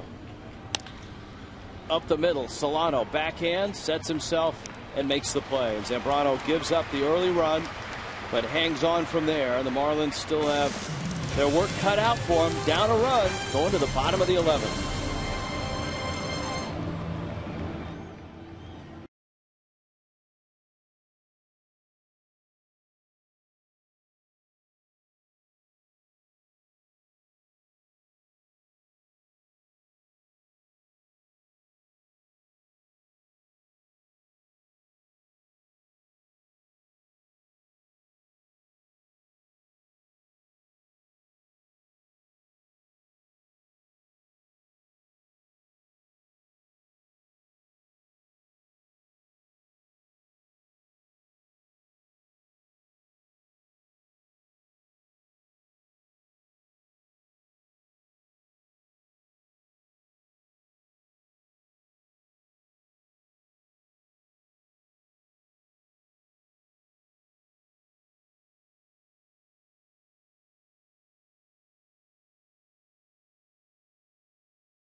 Florida is brought to you all season long by Jack Link's Beef Jerky. Feed your wild side. Marlins team store busy on this Sunday afternoon.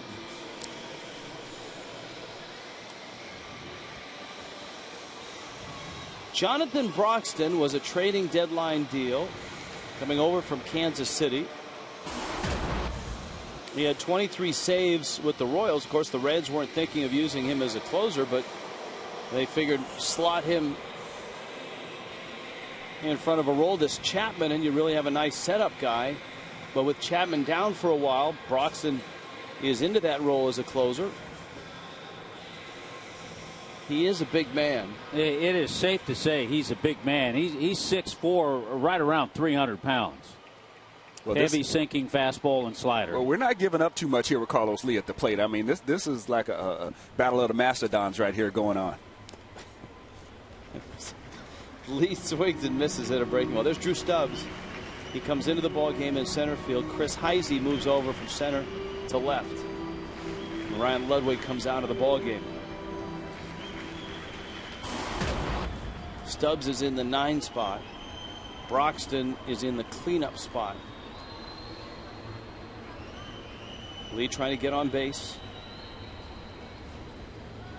Broxton out of Burke County, Georgia. Dodgers second-round pick back in 2002. A two-time All-Star as the Dodgers closer. I think the Dodgers thought they were going to have their closer for about 10 years with Broxton. He had some good years over there. Not so much last year. An ERA of 5.5. Lee sends it to right. Bruce is out there, and he runs it down. Boy, what a nice swing by Carlos Lee on that slider. Just trying to find that right center field gap. Now you've got Dobbs, who is 1 for 4.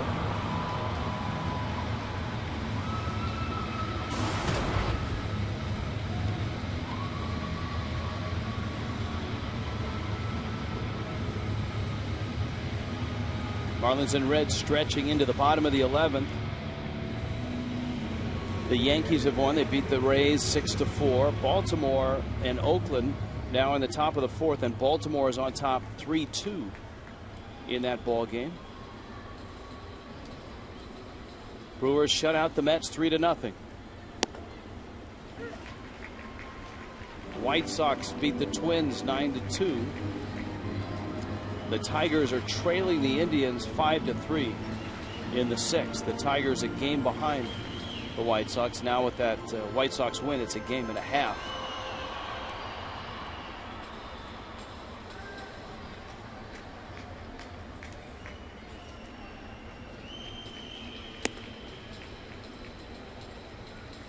When this one ends, Jeff Conine right now looking up Jonathan Broxton's splits on his phone. He's checking the box scores. And checking the time. And the time. Marlins live, or plausibly live, coming up immediately following this ball game. Here's the 1-1.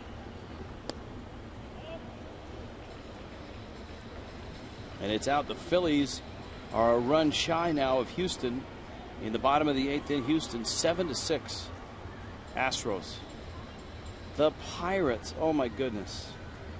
Bottom of the 6th. The Pirates just gave up a 5 spot to the Cubs and trail at 10-9. It's still bottom 6. They've played a long time and they still got a long way to go. Anthony Rizzo has driven in 6 runs in that ball game for the Cubs.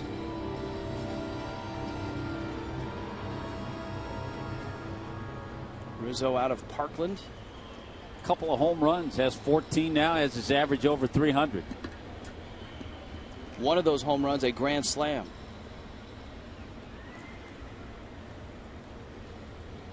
Here's the 2-2. Dobbs sprays a ground ball to third. Frazier's throw across is in time to get him. Miami's down to their last out, and it's Donovan Solano. Pedro Alvarez in that game for the Pirates has a couple of home runs and 5 RBIs.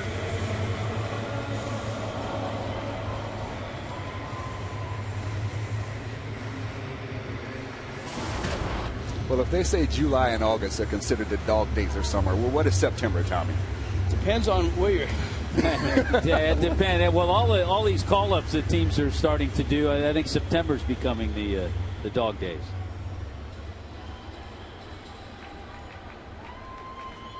You know, just the grind of that 162 game schedule. When you get down to the last 15, 20 games, there's nobody who's not aching somewhere. There's nobody who isn't tired in some way. So it really comes down to the guys that mentally can make it through it and stay mentally tough through the rest of the season. Solano 0 for 3 with 3 strikeouts. He does have a sacrifice fly. Broxton misses up. A ball and a strike. Miami got the first 2 games of this series. The Reds trying to pick off the last game before they continue on their way. Reds are headed to Chicago. An off day in Chicago tomorrow.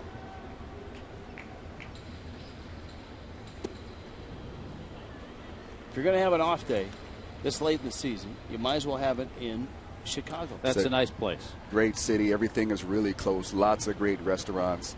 Good things to see downtown there. So it's a great place to go this time of year.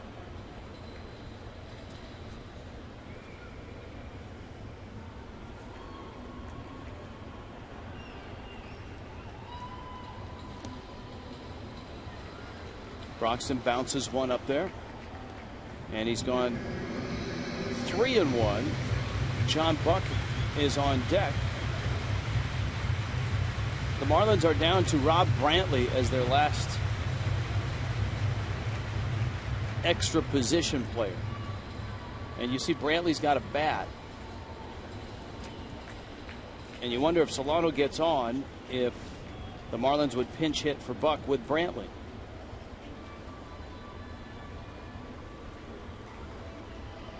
Here's the 3-1. The problem is you've got the pitcher up next, and the Marlins don't have any other players. So that's why Buck hits, and you have to say Brantley. Yeah. Yeah. So that's why Brantley's on deck. Zambrano's spot in the order is next. And Zambrano probably doesn't have enough at bats lately that you feel comfortable putting him in there. This is one of those situations where if you don't have extra bench players, like right now, he's got to use his second catcher. He doesn't have another catcher after this if the Marlins tie the game up. So he's basically forced into a situation where, the bench is empty now. Now all you have left is the one relief pitcher that you might have down there. Solano at first. Broxton. And he misses to Buck. Broxton takes a while to get to the plate. Solano has swiped 7 bags this year.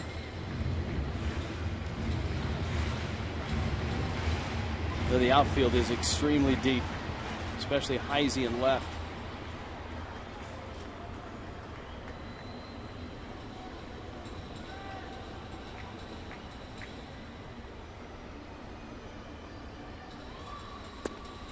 Broxton misses outside. All of a sudden, Broxton having trouble with both the slider and the fastball, throwing it for strikes. It's one area of John Buck's game in a season that has been a major struggle that has improved, and that is he's walked 47 times.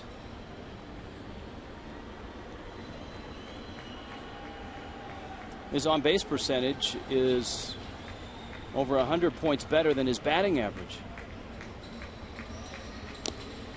He took a rip at a 2-0 pitch. And we talked about since August 1st how he has hit so much better, driven a lot of balls to right center, put together a lot of doubles, a lot of 2-base hits. Well, I think if you talk about John Buck kind of like you talk about Eric Ludwig when he went to San Diego. I think John Buck came here to this ballpark and saw that he couldn't hit the ball out of the ballpark like he could in previous ballparks that he played in. So then he started trying to pull the ball more, and that's not John Buck's strength. John Buck's strength is really from left center on around, not from center field over to left. So he needs to really focus on staying through the big part of the field and just he's not going to have the home run numbers, but he will start getting more doubles and more extra base hits by driving the ball that way. Well, after falling behind 2-0, Broxton has come back, been able to get 2 strikes. And it's 2-2. Solano, the tying run, still at first.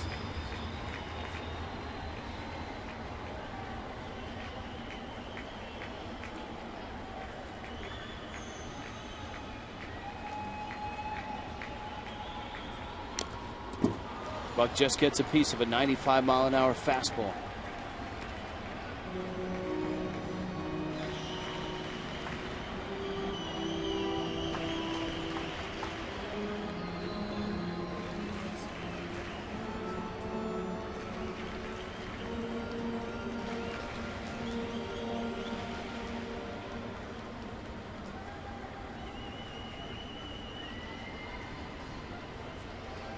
Buck back in. Solano still at first. You got Brantley on deck. Broxton trying to nail it down for the Reds. Lined foul. Breaking ball, and Buck stayed on it and drove it just foul. You know what? Off the plate, close enough to try to hang in there and stay alive. Well, we've seen that ball called a strike yeah, today. You're right. That's a good point.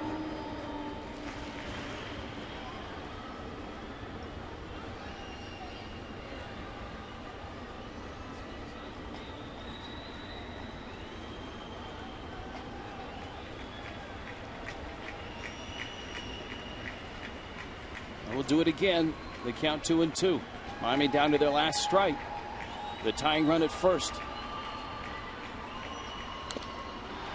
Buck fouls it and stays alive. Yeah, with Marquez umpiring behind the plate today, we've seen a ball right down the middle called a ball, and we've seen the ball 6 inches outside called a strike. So there's been that floating strike zone that's been happening occasionally.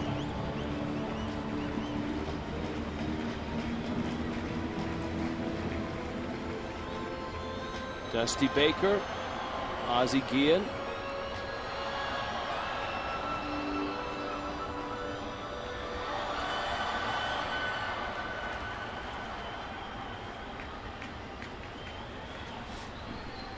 Buck keeps fouling off 2-2 pitches. He'll get another one here. Broxton misses. The Reds dugout reacting. I think everybody flinched, including Alfonso Marquez, the home plate umpire. And now we got action right now. 3-2 count with 2 outs. You got the base runner moving. It was off. It was out. Pitch number 8. And so this is going to give Solano a head start. Marquez was on that one. The rookie Brantley's on deck.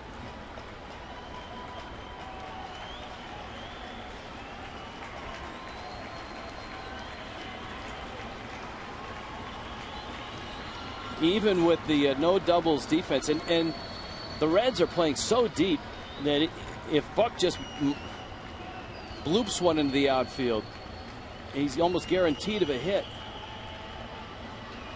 And Solano will be moving on 3-2 with 2 outs. Buck drives it center field deep. Back goes Stubbs to the wall, and he leaps and makes the catch. Wow! Wow! John Buck hit that as far as you can in this ballpark without it going out. Stubbs got into the corner and made a leaping catch. Solano would have scored easily. And that ball, any other ballpark, Reyes hit one that would have been out. Any other ballpark. Extremely frustrating for hitters this afternoon. Wow. Look at that. Even if it catches that corner, it kicks away and Solano scores. And the ball game is over. The Reds win it. The Marlins win this series, but the Reds win this one. Broxton quite relieved after Buck just hit one about 420 feet. Our Toyota inside look. Well, the move paid off a little bit too. Jonathan Broxton coming in, and he saves the ballgame. He got an out from Carlos Lee, a bouncer from Greg Dobbs. After he walks Solano. You know, that's remember a shame. the defensive move too when he moved Heisey to left and brought in Stubbs to play center as well. That's a shame you don't get rewarded for hitting a ball that well. I mean, like you guys said, any other ballpark, that ball is out of there. And, you know, unfortunately, this ballpark, it has that feature. So you're going to lose some home runs when you hit the ball that well. You don't get rewarded. Just a few feet from a walk-off instead. The Marlins walk out of here with the Reds winning at 5-4. Marlins Live is coming up, presented by Checkers.